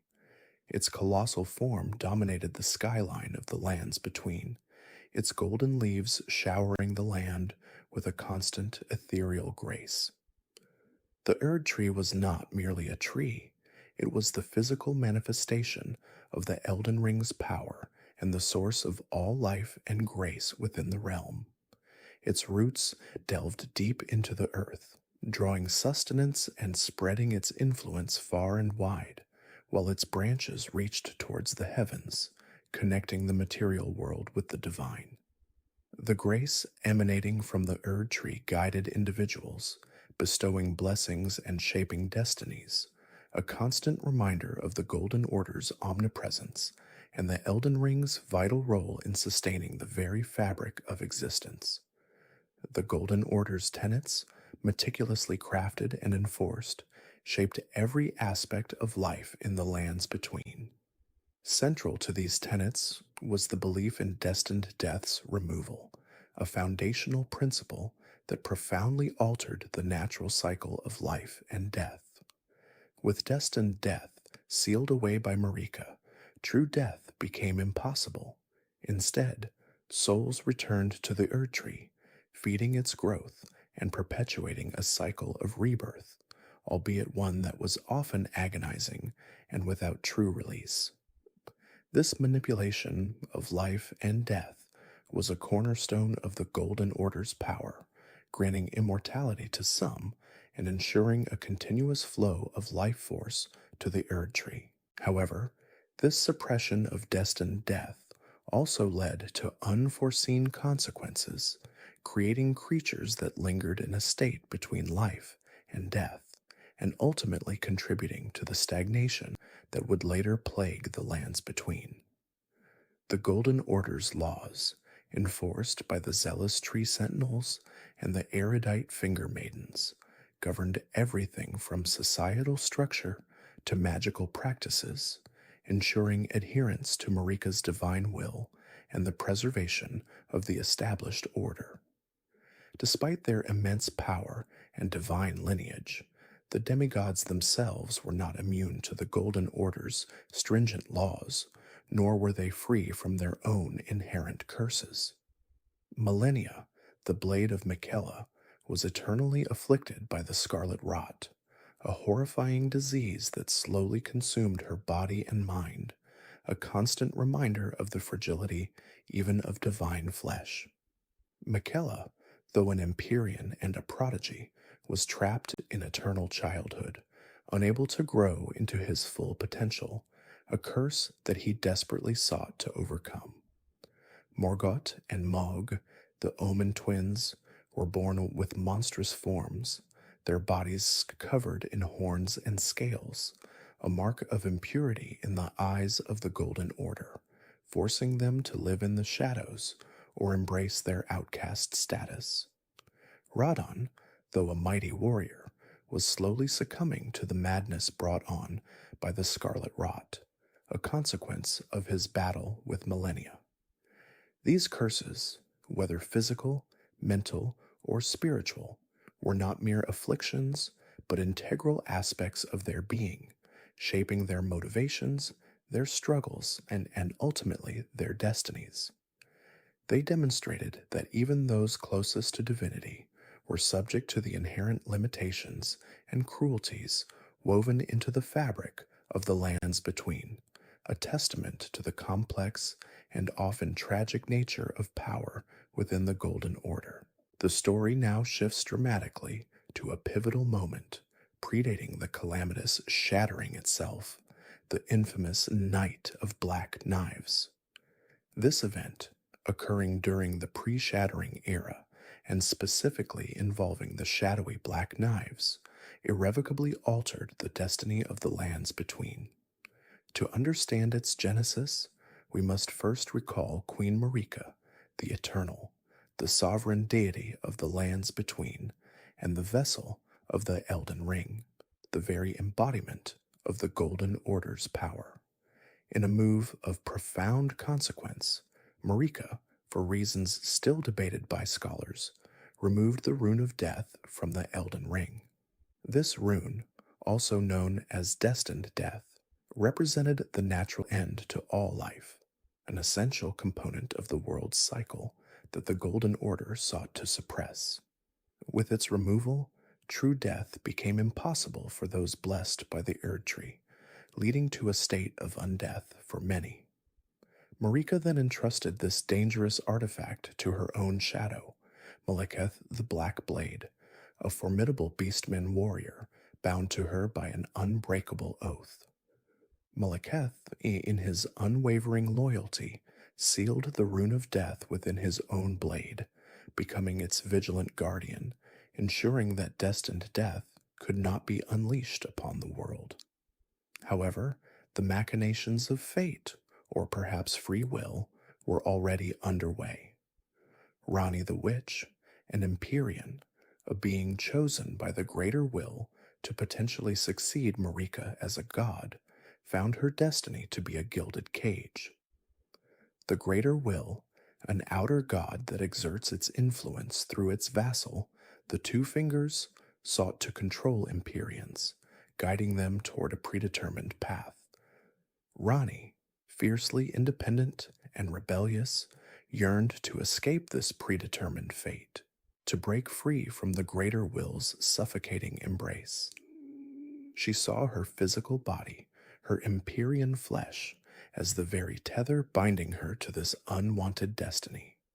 Her radical solution was to orchestrate her own death, not a true death that would end her existence, but one that would free her spirit from her physical form. To achieve this, she knew she would require a fragment of the very power that Marika had so carefully hidden, the rune of death. Ranni, with her cunning intellect and deep understanding of forbidden lore, began to plot. She sought allies who shared her disdain for the Golden Order, or who could be swayed by her promises. Her gaze fell upon the Black Knife Assassins, a clandestine group of Numen women. The Numen were an ancestral race, said to originate from outside the lands between, possessing a natural affinity for magic and a certain aloofness from the Golden Order's tenets. What made these particular assassins even more intriguing was the persistent rumor that some of them were, in fact, Marika's own kin, perhaps distant relatives, or even children born of her lineage, though this remains a shadowy corner of history. This familial connection, if true, would lend a chilling irony to their actions. Ranni, recognizing their skill in stealth and their potential for ruthlessness, approached them with her audacious plan. She offered them a means to strike a devastating blow against the Golden Order, an opportunity to wield a power thought long lost. In exchange for their allegiance and their deadly services, Ranni provided the Black Knife Assassins with a stolen fragment of the Rune of Death.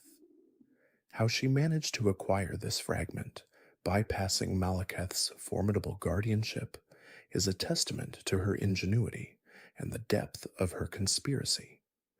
Some theories suggest she exploited a momentary lapse, a weakness in the seal, or perhaps even had an inside accomplice, though no definitive answer exists. With this fragment, Ranni imbued their signature daggers, the Black Knives, with the power of destined death. These weren't ordinary weapons. Once infused, their blades could bypass the Erdtree's blessing, striking at the very soul and severing the connection to the Golden Order's immortality. This was a power unlike any other, a weapon capable of inflicting true, permanent death even upon demigods. The stage was now set for an event that would forever scar the lands between. The Knight of Black Knives descended upon the lands between with terrifying swiftness and precision. Coordinated with chilling efficiency, the Black Knife Assassins struck simultaneously across various locations, targeting numerous individuals.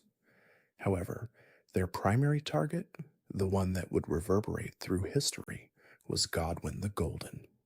Godwyn, the firstborn son of Queen Marika, and Godfrey, first Elden Lord, was the epitome of the Golden Order's ideals: noble, charismatic, and powerful.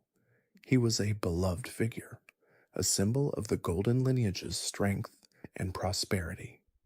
On that fateful night, Godwyn was ambushed by the Black Knife Assassins in the heart of the capital, Lendel, a city thought impregnable. The assassins, cloaked in shadow and wielding their death-imbued blades, overwhelmed him. The attack was swift and brutal. Godwyn's soul, the very essence of his being, was utterly annihilated by the Rune of Death's power. Unlike other deaths in the lands between, which merely led to a state of undeath or a return to the Erdtree, Godwyn's soul was utterly extinguished, leaving an irreparable void. However, a horrifying anomaly occurred. His body remained. Though lifeless, it was not truly dead in the conventional sense. Instead, Godwyn's corporeal form became a grotesque vessel, a breeding ground for the deathroot, a parasitic plant that would spread its corrupting influence throughout the lands between. His death was not a clean end, but a festering wound, a perversion of the natural order. This half-death, a death of the soul but not the body, would have profound and disturbing consequences, giving rise to the abominations known as those who live in death. At the very same moment, Godwyn's soul was extinguished in Landell, Ranni, in a remote and hidden location, executed the second part of her audacious plan. Using the fragment of the Rune of Death she had orchestrated to be stolen, she performed a ritual that allowed her to kill her own Empyrean flesh. This was not a suicide in the traditional sense, but a calculated act of self-severance. Her physical body, the one chosen by the greater will, was destroyed, but her spirit, her consciousness, was preserved. She transferred her spirit into a new, artificial body, a doll-like effigy that would become her iconic form. This act was a profound rejection of her predetermined destiny, a declaration of independence from the outer gods. She had successfully escaped the greater will's control, though at a terrible cost. The simultaneous deaths of Godwyn's soul and Ranni's body created a paradox of immense cosmic significance. The Rune of Death, meant to bring about true and complete cessation, had been used in a way that defied its very nature. One individual had their soul destroyed, but their body left behind, while another had their body destroyed, but their soul preserved. This incomplete application of destined death, this perversion of its power, left a gaping wound in the Golden Order. It was a schism, a fundamental disruption to the very fabric of reality, as established by Marika and the Greater Will.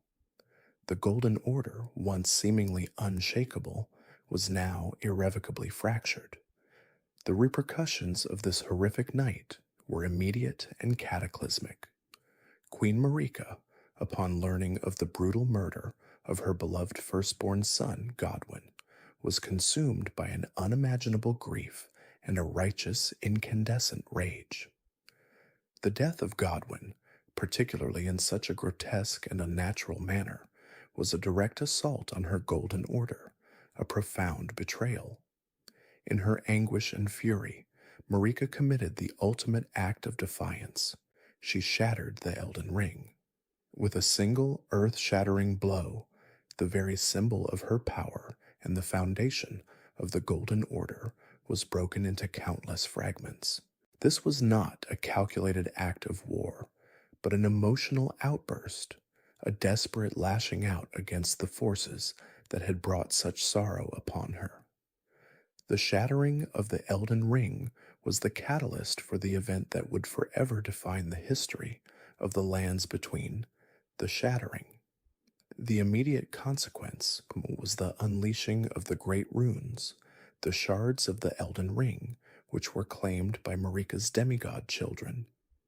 These demigods, once united under their mother's rule, were now driven by ambition and the immense power of their great runes, turning against each other in a devastating war.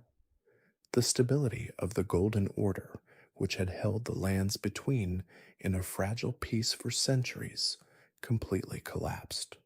The land was plunged into an era of endless conflict, betrayal, and bloodshed, leaving it scarred and leaderless. The Night of Black Knives, therefore, was not merely an assassination. It was the spark that ignited the inferno, the opening act of a tragedy that would consume an entire world and set the stage for the Tarnished's return.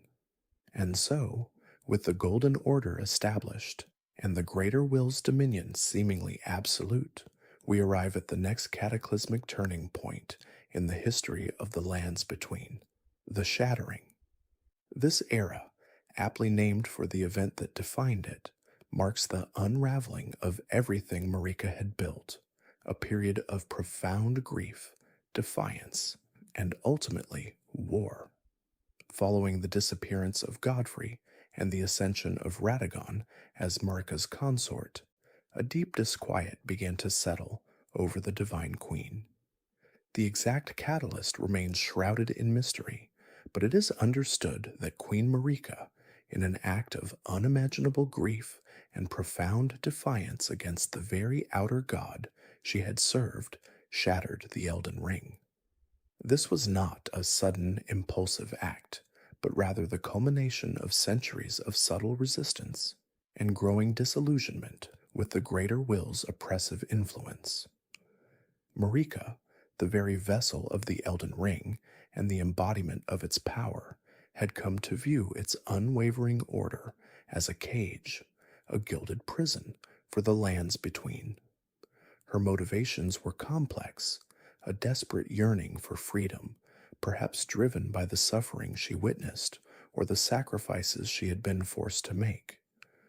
Some speculate it was a final, desperate attempt to sever the connection between the lands between and the distant, unseen outer god, to reclaim autonomy for her realm and its inhabitants.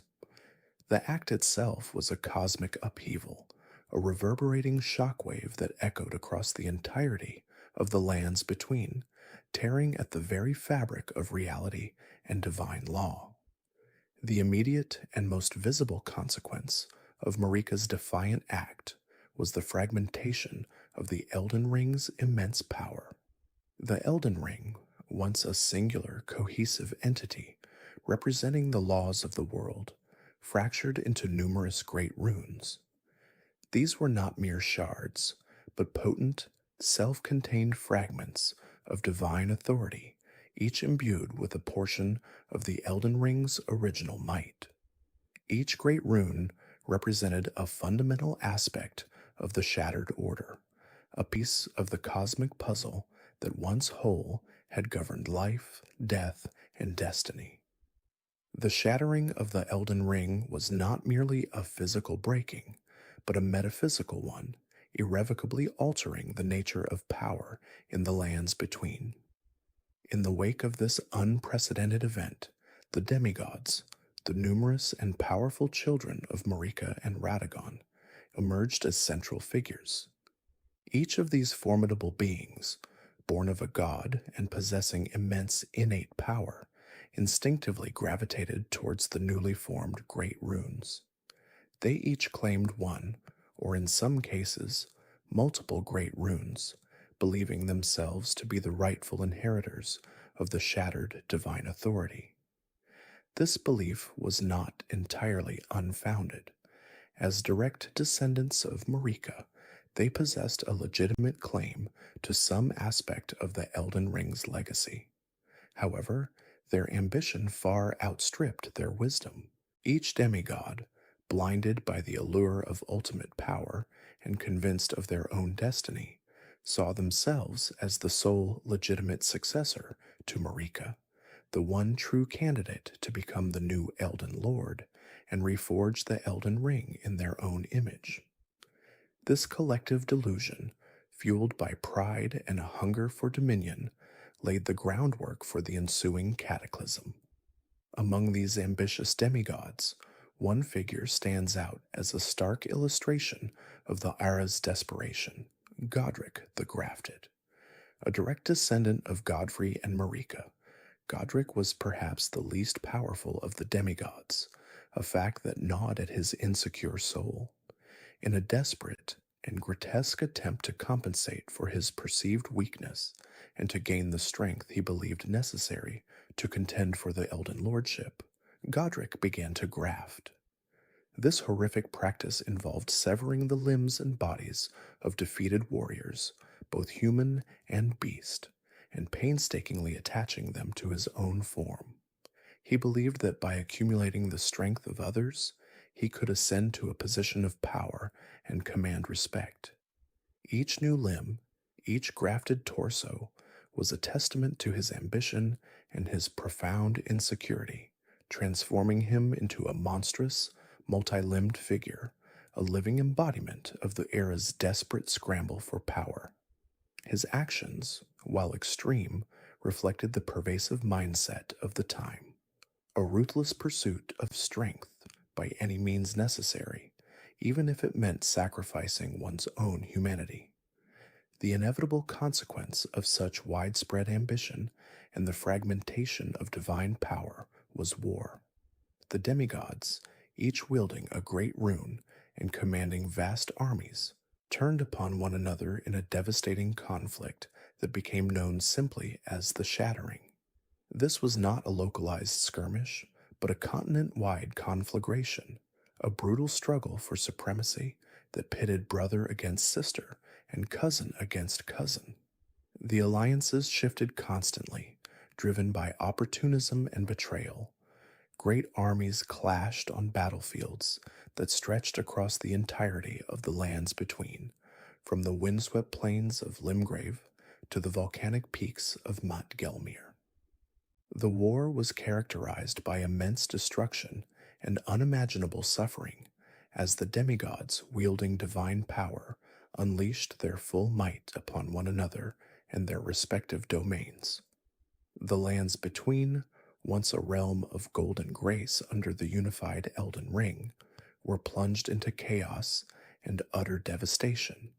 Cities were razed, landscapes scarred, and countless lives were extinguished in the relentless pursuit of power. The very order that Marika had once upheld, albeit reluctantly, was now completely undone. The Golden Order, once the bedrock of society, crumbled under the weight of internecine warfare. The common folk suffered immensely, caught between the warring factions, their homes destroyed, their lives shattered. The beautiful, serene lands became a wasteland, a testament to the destructive potential of unchecked ambition and divine power wielded without wisdom or compassion. The war dragged on for an indeterminate period, a seemingly endless cycle of violence and destruction, leaving the lands between bleeding and broken. Amidst this widespread devastation, a quiet, almost unseen act of defiance and duty was being performed by Morgott, the Omen King. Morgott, one of Marika's children and an omen, had been cast out and reviled due to his birthright. Despite his ostracization, Morgott harbored a deep, unwavering loyalty to the Golden Order and to his mother, Queen Marika. While his siblings and half-siblings openly waged war, Morgott, shrouded in secrecy and operating from the shadows, took it upon himself to defend Leyndell, the royal capital. Leyndell, as the seat of Marika's power and the heart of the Golden Order, remained a prime target for the ambitious demigods. Morgott, disguised and operating under the pseudonym of Morgott, the fell omen, tirelessly fought off any demigod or army that dared to approach the capital's walls. His actions were a stark contrast to the self-serving motives of his kin. He defended the capital not for personal gain or glory, but out of a profound sense of duty and a desperate hope to preserve what little remained of the Golden Order's legacy. His vigil was a lonely one, a silent testament to his unwavering commitment in a world consumed by madness. And so, the stage was set, a shattered world, warring demigods, and a forgotten protector. The shattering was far from over. Its consequences would reverberate for centuries, shaping the destiny of the lands between and all who dwelled within it. As the conflict ignited, Rennala, Queen of the Full Moon, found herself in a position of profound vulnerability. Grieving the departure of Radahn, her beloved husband who had abandoned her and the Carian royal family to become Marika's second consort, Rennala retreated into the hallowed halls of the Academy of Raya Lucaria. This ancient institution, a bastion of glintstone sorcery, became her sanctuary. More than just a place of refuge, the Academy also served as the secure vault for her great rune, the amber-hued shard of the Elden Ring that she possessed. This great rune, a symbol of her power and a piece of the shattered cosmic order, was a prize coveted by many, and Rennala, though heartbroken, remained its fierce protector. Her grief, however, transcended mere sorrow. It manifested as a profound unmooring from reality, leaving her vulnerable and largely inert within the Academy's grand library, clutching the amber egg given to her by Radahn, a memento of their love and a relic of rebirth. The initial skirmishes of the Shattering quickly escalated, drawing in more of Marika's demigod children and their respective armies. The war, fueled by ambition and the desire for dominion over the lands between, became a chaotic free-for-all.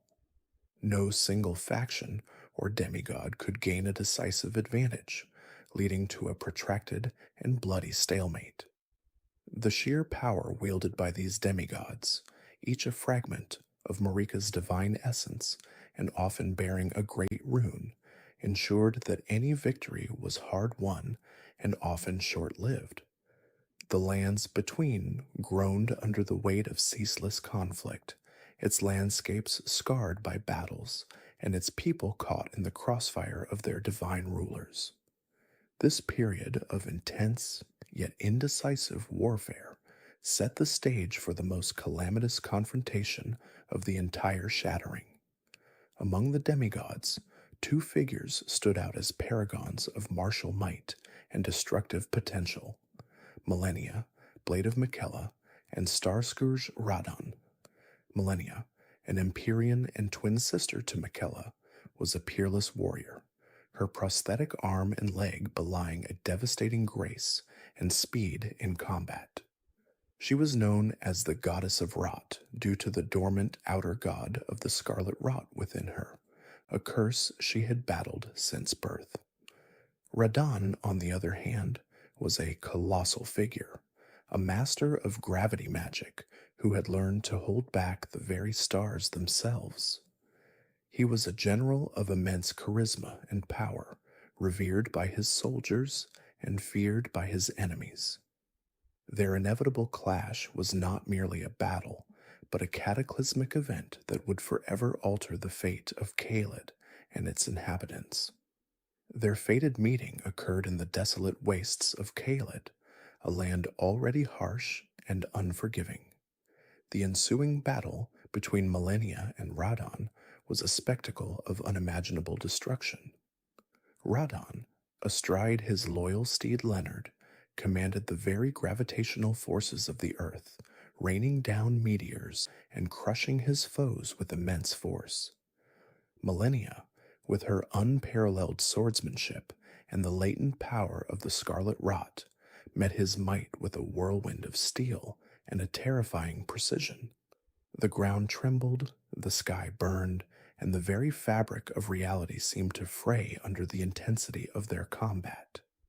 As the battle raged, it became clear that neither demigod could achieve a decisive victory through conventional means. Both were pushed to their absolute limits, their strength and endurance tested beyond measure. In a desperate climactic act, as Radahn's overwhelming power threatened to consume her, Malenia unleashed the full, horrific might of the Scarlet Rot. This was not a controlled release, but a desperate, self-destructive explosion of the outer god's influence. The attack, known as the Scarlet Aeonia, manifested as a gigantic crimson flower of rot that bloomed with devastating force, consuming everything in its radius. The aftermath was apocalyptic. Caelid, already a barren land, was utterly devastated, transformed into a blighted wasteland, its flora and fauna twisted into grotesque forms by the pervasive corruption. The very air became toxic, thick with spores of the Scarlet Rot. Radahn, though immensely powerful, was not immune. The Scarlet Aeonia afflicted him with a profound and irreversible madness, his mind consumed by the rot, leaving him a feral, ravenous beast, forever condemned to wander the blighted dunes of Caelid, a shadow of his former glory. Malenia herself, having expended such immense power, collapsed into a coma, her body ravaged by the very rot she had unleashed. In the wake of this devastating event, Malenia's twin, Miquella, an Empyrean of unparalleled beauty and intellect, began a desperate quest. Miquella, cursed with eternal childhood, had dedicated his life to finding a cure for his sister's Scarlet Rot, and more broadly, to breaking free from the oppressive influence of the greater will, the outer god that dictated the cosmic order of the lands between. He sought to create a new, benevolent order, free from the dictates of external deities. To this end, he cultivated the Halig tree, a massive sacred tree intended to grow into a new Erd tree, one that would nurture and protect all life, including those afflicted by curses. However, Miquella's noble endeavors were tragically cut short. While still in his slumber within the cocoon of the Halig tree, undergoing a transformation, he was abducted by Mohg, Lord of Blood, another demigod, and one of Marika's children. Mohg, driven by a perverse desire to become the consort of an Empyrean and establish a new dynasty, spirited Miquella away to his hidden palace within the subterranean shunning grounds, hoping to nurture Miquella into a god through dark rituals and the power of the formless mother, another outer god. The Shattering, with its endless battles, the devastation of Caelid, and the absence of any true victor, left the lands between in a state of utter disarray. The throne of the Elden Lord remained empty, the Elden Ring shattered, and its great runes scattered among the warring demigods. The Golden Order, once the guiding principle of the land, was fractured and weakened. In this era of chaos and despair, with no clear path forward for the demigods or the inhabitants of the lands between, a desperate measure was taken. The guidance of grace, once reserved for the demigods, was extended to a new class of individuals, the Tarnished. These were exiles, warriors stripped of grace and banished from the lands between long ago. Now, in this time of ultimate need, they were called back, their purpose clear, to seek the Elden Ring, mend it, and become the new Elden Lord, bringing order back to a broken world. This calling marked the beginning of your journey, the player, into the treacherous and wondrous realm of the lands between.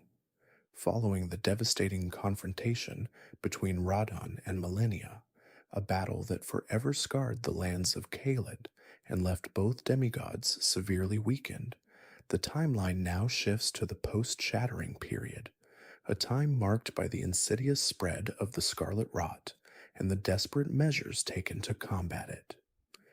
It is within this era, specifically after the cataclysmic events of the Shattering, that we witness the unfolding tragedy of Malenia's slumber and Mohg's audacious abduction.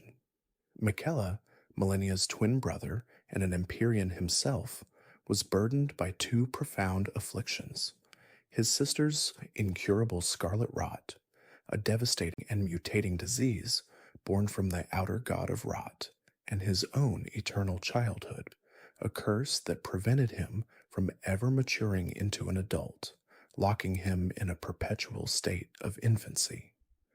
Driven by an unwavering love for his sister and a desperate desire for a cure, Miquella embarked on an ambitious and ultimately tragic endeavor. He poured his immense power and intellect into the creation of the Halig tree, a colossal, living structure intended to be a sanctuary, a haven from the destructive forces plaguing the lands between. The Halig tree was not merely a grand tree, it was a testament to Miquella's unyielding will, a place where he hoped to cultivate a form of life that could resist the outer god's influence, particularly the outer god of Rot. He envisioned the Halig tree as a crucible, a living laboratory where he could develop an unalloyed gold, a substance he believed held the key to nullifying the effects of the Scarlet Rot and his own curse. This unalloyed gold, unlike other forms of the precious metal, would be pure, uncorrupted, and capable of repelling the influence of malevolent outer gods. In his relentless pursuit of this cure, Miquella made the ultimate sacrifice, believing that he needed to become one with his creation, to imbue the Haligtree with his very essence and accelerate the growth of the unalloyed gold. He sealed himself within a cocoon at the heart of the Haligtree. This act was not one of resignation, but of profound determination, a calculated risk taken with the hope of achieving a breakthrough that would save both himself and his beloved sister. He entered a state of suspended animation, his body and consciousness dedicated entirely to nurturing the Haligtree and the unalloyed gold within. He anticipated a period of deep slumber, a transformative process from which he would emerge with the solution to their shared woes, a powerful, fully grown Empyrean capable of ushering in a new age. Meanwhile, the aftermath of the devastating battle in Caelid left Malenia in a critical state. Though she had unleashed the full power of the Scarlet Aeonia, a cataclysmic bloom of rot that decimated Radahn and his army, the effort had taken an immense toll on her already ravaged body. Her Scarlet Rot, temporarily held at bay by her formidable will and the protective unalloyed gold needle, now threatened to consume her entirely. Barely clinging to life, Malenia, blade of Miquella, fell into a deep, death-like slumber. Her loyal Cleanrot Knights, a dedicated order of warriors who had sworn allegiance to her despite the risk of infection, were instrumental in her survival. Among them was the valiant Finlay, a knight of unparalleled devotion and strength. It was Finlay who, with incredible fortitude and unwavering resolve, carried Malenia's unconscious form on her back, navigating the perilous journey from the ravaged wastes of Caelid all the way back to the sanctuary of the Haligtree. This arduous trek was a testament to the unwavering loyalty of Malenia's followers, a desperate race against time and the encroaching rot. Upon their arrival, Malenia was carefully laid to rest within the protective embrace of the Haligtree, where she continued her deep slumber, her body slowly being consumed by the relentless Scarlet Rot, her strength slowly ebbing away. She remained in this comatose state, a tragic figure of immense power brought low by an incurable curse, utterly unaware of the unfolding events that would soon shatter her world. It was during this period of vulnerability, with Miquella sealed away and Malenia comatose, that a new, sinister force emerged to exploit the situation. Mohg, Lord of Blood. Mohg, one of the Omen demigods, had long harbored a twisted ambition. Driven by the whispers and influence of the Formless Mother, an outer god associated with primordial blood and perverse desires, Mohg sought to establish his own dynasty, a new order built upon the very essence of blood and defilement. He rejected the Golden Order, finding its principles weak and its reign stagnant. The Formless Mother, a being of immense power and malevolent intent, promised Mohg unimaginable power and a path to true godhood, but only if he could find a suitable Empyrean to elevate as his consort. Mohg's gaze, guided by the Formless Mother's insidious influence, fell upon Miquella. Mohg, with his warped understanding of divine power and his unholy connection to the Formless Mother, believed Miquella to be the perfect candidate for his perverse scheme. He saw Miquella not merely as an Empyrean, but as a being of immense potential, a pure vessel that once corrupted and awakened by the Formless Mother's blood could ascend to true godhood alongside him. Mohg envisioned a new era, a dynasty of blood, and Miquella, as his divine consort, would be the key to unlocking this twisted future. He planned to raise Miquella to godhood, not through the traditional paths of the Golden Order, but through a ritual of defilement and blood, a dark parody of divine ascension. He believed that by infusing Miquella with the formless mother's blood, he could force Miquella's awakening and accelerate his transformation into a true god, forever bound to Mohg and his sanguinary empire. With his twisted vision firmly set, Mohg, Lord of Blood, executed his audacious plan. He infiltrated the heart of the Haligtree, a place previously considered inviolable, a sanctuary protected by Miquella's immense power and Malenia's formidable presence. The Haligtree, weakened by Miquella's self-sealing and Malenia's comatose state, proved vulnerable to Mohg's insidious assault. Mohg, driven by the formless mother's dark whispers, located Miquella's unalloyed gold cocoon, the very vessel in which the young Empyrean had sealed himself. With a brutal disregard for Miquella's sacred endeavor, Mohg forcibly abducted the cocoon, with Miquella still sleeping within its golden confines. This act was a profound violation, a desecration of Miquella's noble sacrifice, and a direct assault on the very foundation of the Haligtree. Mohg then transported Miquella's cocoon to his hidden palace, a subterranean stronghold known as the Mohgwyn Dynasty Mausoleum. This vile sanctuary, steeped in blood and blasphemy, was Mohg's personal domain, a place where he could conduct his unholy rituals without interference. Within the depths of this mausoleum, Mohg began his perverse nurturing of Miquella's cocoon. He would regularly apply his own blood, tainted with the essence of the formless mother, to the cocoon, hoping to hasten Miquella's awakening and transformation. This was not an act of care, but one of insidious manipulation, a forced evolution designed to bend Miquella to Mohg's will and corrupt his pure essence. Mohg believed that by constantly bathing the cocoon in his blood, he could infuse Miquella with the formless mother's power, accelerating his growth and forcing him to emerge as a fully fledged god, but one utterly beholden to Mohg. He would whisper promises of godhood and power to the dormant Empyrean, attempting to sway Miquella's subconscious even in his slumber. The entire process was a grotesque parody of birth and nurturing, a dark ritual intended to create a divine consort for Mohg's blood-soaked dynasty. Throughout this entire ordeal, Malenia remained in her deep slumber within the Haligtree. Her consciousness, consumed by the Scarlet Rot and the lingering effects of her battle with Radahn, was completely unaware of the horrific events unfolding around her.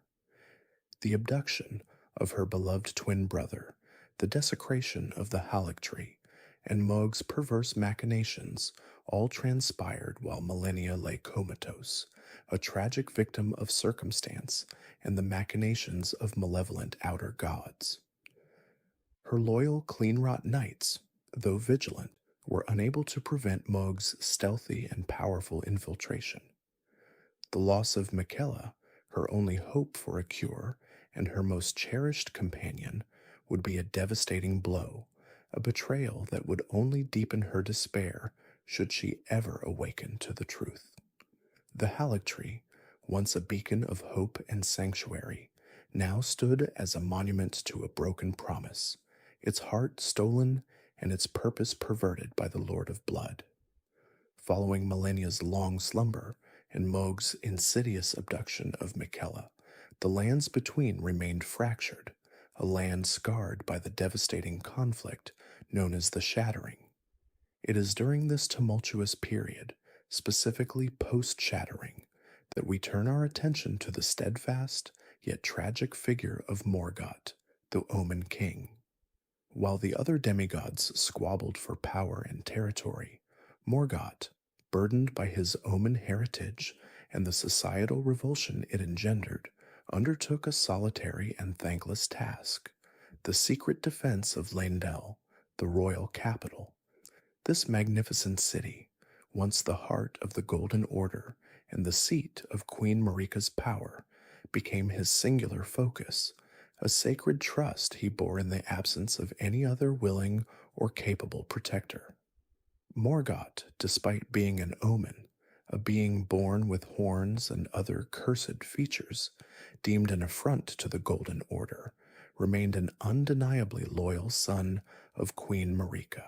His devotion to his mother, despite her apparent abandonment of him and his omen brethren to the subterranean shunning grounds beneath the capital, was absolute and unwavering.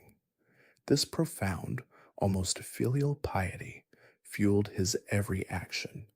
He saw himself as the last true guardian of her legacy, the final bulwark against the encroaching chaos that threatened to consume the very foundations of the Erd Tree and the Golden Order itself. His loyalty was not born of expectation of reward or recognition, but from an intrinsic, deeply held conviction that he was fulfilling his divine purpose, even if that purpose was to be reviled and forgotten. He understood, perhaps better than any other demigod, the true stakes of the shattering, the existential threat it posed to the established order. To effectively carry out his clandestine defense, Morgott adopted a cunning strategy. He concealed his true identity as Morgott, the Omen King, and instead presented himself as Margott, the Fell Omen. This alter ego served as Leyndell's first line of defense, a terrifying, enigmatic figure who would confront and repel invaders at the very gates of the capital, or even further afield, such as in Stormvale Castle. The name Margott itself, devoid of the Omen King title, allowed him to operate with a degree of anonymity, preventing the populace and even many of the demigods from realizing that the reviled omen was, in fact, the city's most ardent protector. This deception, while necessary for his mission, undoubtedly added to his internal torment, forcing him to live a lie, to be hated for a false persona while simultaneously being hated for his true self. He was a king in exile, even within his own city, a monarch who served his people from the shadows, never seeking their praise, only their continued safety. Morgott's motivation for this arduous and lonely vigil stemmed from his unwavering devotion to the Golden Order and the Erd Tree. He believed, with an almost religious fervor, that he was protecting these sacred institutions for Marika, preserving them until her eventual return or until a worthy successor could be found. For Morgott, the Golden Order was not merely a political system or a set of doctrines, but the very fabric of existence, the divine will made manifest. The Erd Tree, its golden leaves shimmering over Leyndell, was the physical embodiment of this order, a symbol of life, prosperity, and the divine grace that flowed through the lands between.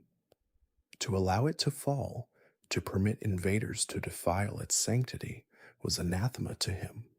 He saw himself as the last bastion against the tide of chaos, a solitary sentinel guarding the flickering flame of a dying age.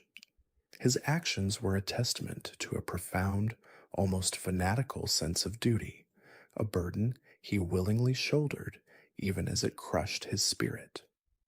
Throughout this period, Morgott tirelessly repelled numerous tarnished who sought to claim the Elden Ring and become Elden Lord.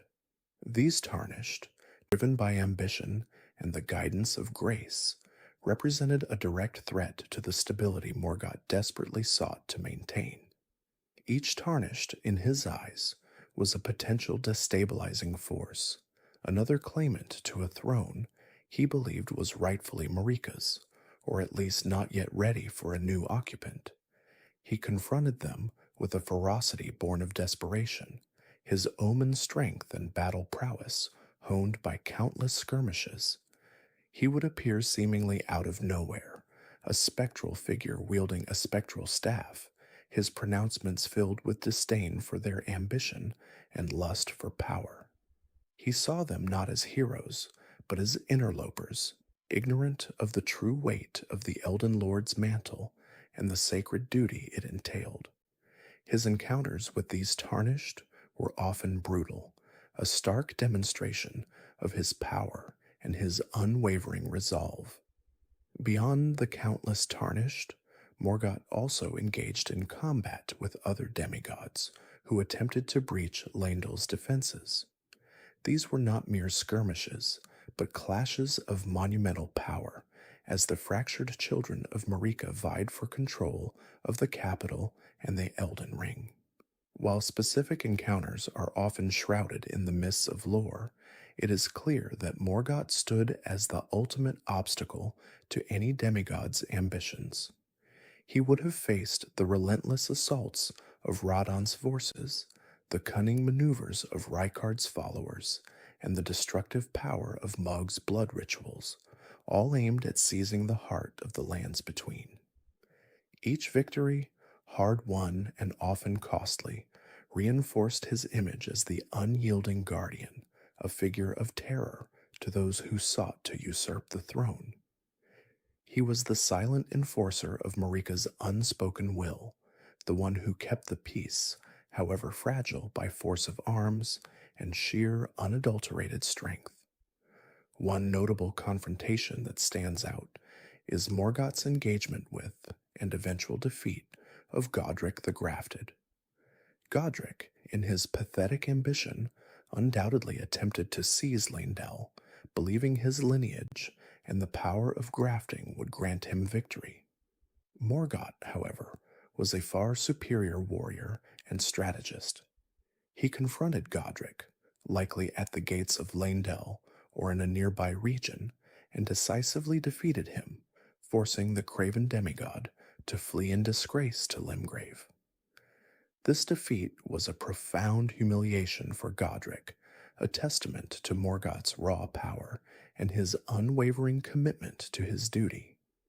Godrick's subsequent retreat and entrenchment in Stormvale Castle, where he continued his grotesque grafting experiments, can be seen as a direct consequence of Morgott's intervention, a clear demonstration of his effectiveness in repelling threats to the capital. This victory, while significant, was just one in a long line of battles that Morgott fought, battles that solidified his reputation as an unyielding and formidable protector. Morgott's defense of Leyndell was, in essence, a solitary and thankless task. He was reviled by the very people he protected, his omen heritage a constant source of fear and disgust. The citizens of Leyndell, ignorant of his true identity and his tireless efforts, would have seen him as nothing more than a monstrous aberration, a symbol of the curses that plagued their land. He received no praise, no recognition, only the weight of his duty and the scorn of those he sought to save. This profound isolation, this constant rejection, must have been an immense psychological burden, yet he never wavered. He continued to fight, to bleed, and to sacrifice for a populace that would never acknowledge his heroism. His was a life of quiet suffering, a king who ruled from the shadows, his crown a burden of solitude, and his scepter a weapon against the world. He was a tragic figure, a king without a kingdom, a savior without a flock, his loyalty a testament to a love that was never truly reciprocated. In combat, Morgott utilized his unique omen-bearing abilities and the power of cursed blood to manifest a terrifying array of weapons and spells. Unlike other demigods who might wield ancestral armaments or inherited magic, Morgott's power was intrinsically linked to his omen nature. He could summon spectral weapons, such as his signature golden sword and hammer, seemingly from thin air, imbued with the power of the Erd tree and his own cursed lineage. His cursed blood, often manifesting as a dark, corrosive liquid, could be used to unleash devastating magical attacks, creating explosions of flame and dark energy. These abilities were not merely tools, but extensions of his very being, a manifestation of the power that simultaneously made him an outcast and Leyndell's greatest defender. His fighting style was a brutal and relentless display of omen might, a testament to the raw power that flowed through his veins, a power that he harnessed to protect the very order that condemned him. Through his unwavering efforts, Morgott's actions ensured the continued sanctity of the Erd tree and the Golden Order within the capital for an extended period. While the rest of the lands between descended into chaos and war, Leyndell, under Morgott's silent guardianship, remained relatively untouched by the direct ravages of the Shattering. He maintained a fragile semblance of order, preserving the capital as a beacon of the old world, a testament to Marika's reign. His tireless defense bought time for the Erd tree to continue its slow, mysterious processes, and time for the eventual return of a worthy Elden Lord. He was the anchor in a storm-tossed sea, holding Leyndell firm against the relentless waves of destruction. His legacy, though largely unacknowledged by the world, was the continued existence of the capital, a monument to a king's unwavering devotion and a son's undying love for his mother and her legacy. Ultimately, Morgott's defense of Leyndell culminated in his final, desperate stand against the tarnished protagonist. After countless battles, after repelling innumerable threats, the tarnished, guided by grace and fueled by ambition, finally breached the inner sanctum of Leyndell.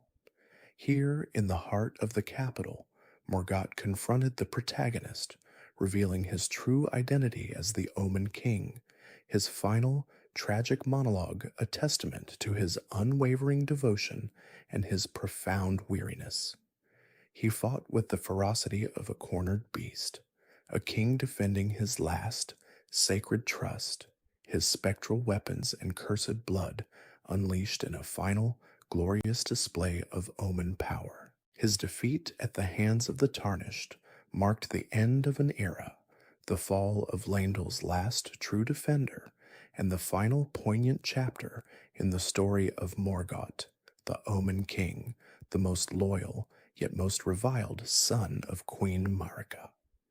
His death paved the way for the Tarnished to confront the Erd Tree itself, bringing to a close the long, lonely vigil of Leyndell's unsung hero. The age of demigod conflict, the Shattering itself, has finally concluded. We now arrive at the post-Shattering Rykard era, specifically the period encompassing the Tarnished's quest. The lands between, once vibrant and ordered under the greater will, now lay fractured and scarred, a testament to the devastating war that had just ravaged its very foundations. The greater will, the outer god that once governed the fate of this realm, found its influence significantly diminished, its golden light sputtering in the face of such widespread devastation and the absence of its ultimate vessel, the Elden Ring. Indeed, the Elden Ring, that primordial construct of order and power, had been shattered into numerous great runes.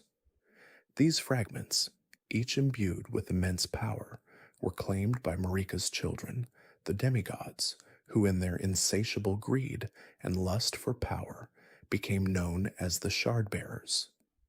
Each of these powerful individuals, born of a god and possessing a portion of the Elden Ring's might, now held sway over their own broken domains, their ambitions clashing in a perpetual state of cold war, punctuated by skirmishes and power plays. Among these shardbearers, one of the first you, the Tarnished, will encounter is Godrick the Grafted. He rules over Stormvale Castle, a formidable fortress situated in Limgrave, the starting region of your perilous journey. Godrick, despite his grotesque appearance and desperate acts, boasts a most prestigious lineage. He is a direct descendant of Godfrey, the first Elden Lord, and Queen Marika the Eternal herself. This heritage, however, is a cruel irony, for Godrick is widely regarded as the runt of the demigod litter. He lacks the martial prowess of a Radahn, the arcane mastery of a Rennala, or the sheer, terrifying power of a Malenia.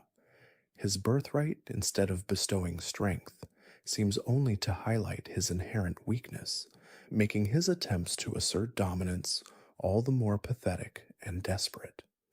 This profound insecurity fuels Godrick's most defining and truly repulsive characteristic, his practice of grafting. Unable to generate true power from within, he resorts to a macabre form of augmentation, attaching the limbs of defeated foes and even his own loyal soldiers to his own body. This isn't merely a cosmetic alteration, it is a desperate, gruesome attempt to emulate the strength of his glorious ancestor, Godfrey, whose legendary might was often depicted as a culmination of raw, unbridled physical power. Godrick believes that by accumulating the strength of others, literally absorbing their physical forms, he can somehow inherit their power, becoming a composite being of formidable, albeit stolen, might. Each new limb, each grotesque addition, is a testament to his profound lack of self-worth and his insatiable hunger for what he perceives as legitimate power. He seeks to build himself into a figure worthy of his ancestors, but in doing so, he only further descends into depravity, becoming a monstrous parody of true strength. His cowardice is as legendary as his grafting. During the cataclysmic events of the Shattering, when the demigods clashed in battles that reshaped the very landscape, Godrick fled the royal capital, Lindell. This act of self-preservation, while perhaps pragmatic, cemented his reputation as Godrick the Cowardly among the other demigods and the surviving inhabitants of the lands between. He abandoned his post, his family, and his duty in the face of overwhelming power, a stain on his already tarnished lineage. This flight from Lindell is a crucial detail, as it highlights his fundamental fear and his willingness to sacrifice honor for survival, further deepening his insecurity and driving his later, more extreme actions. Having established himself in Stormvale Castle, Godrick continued his depraved experiments,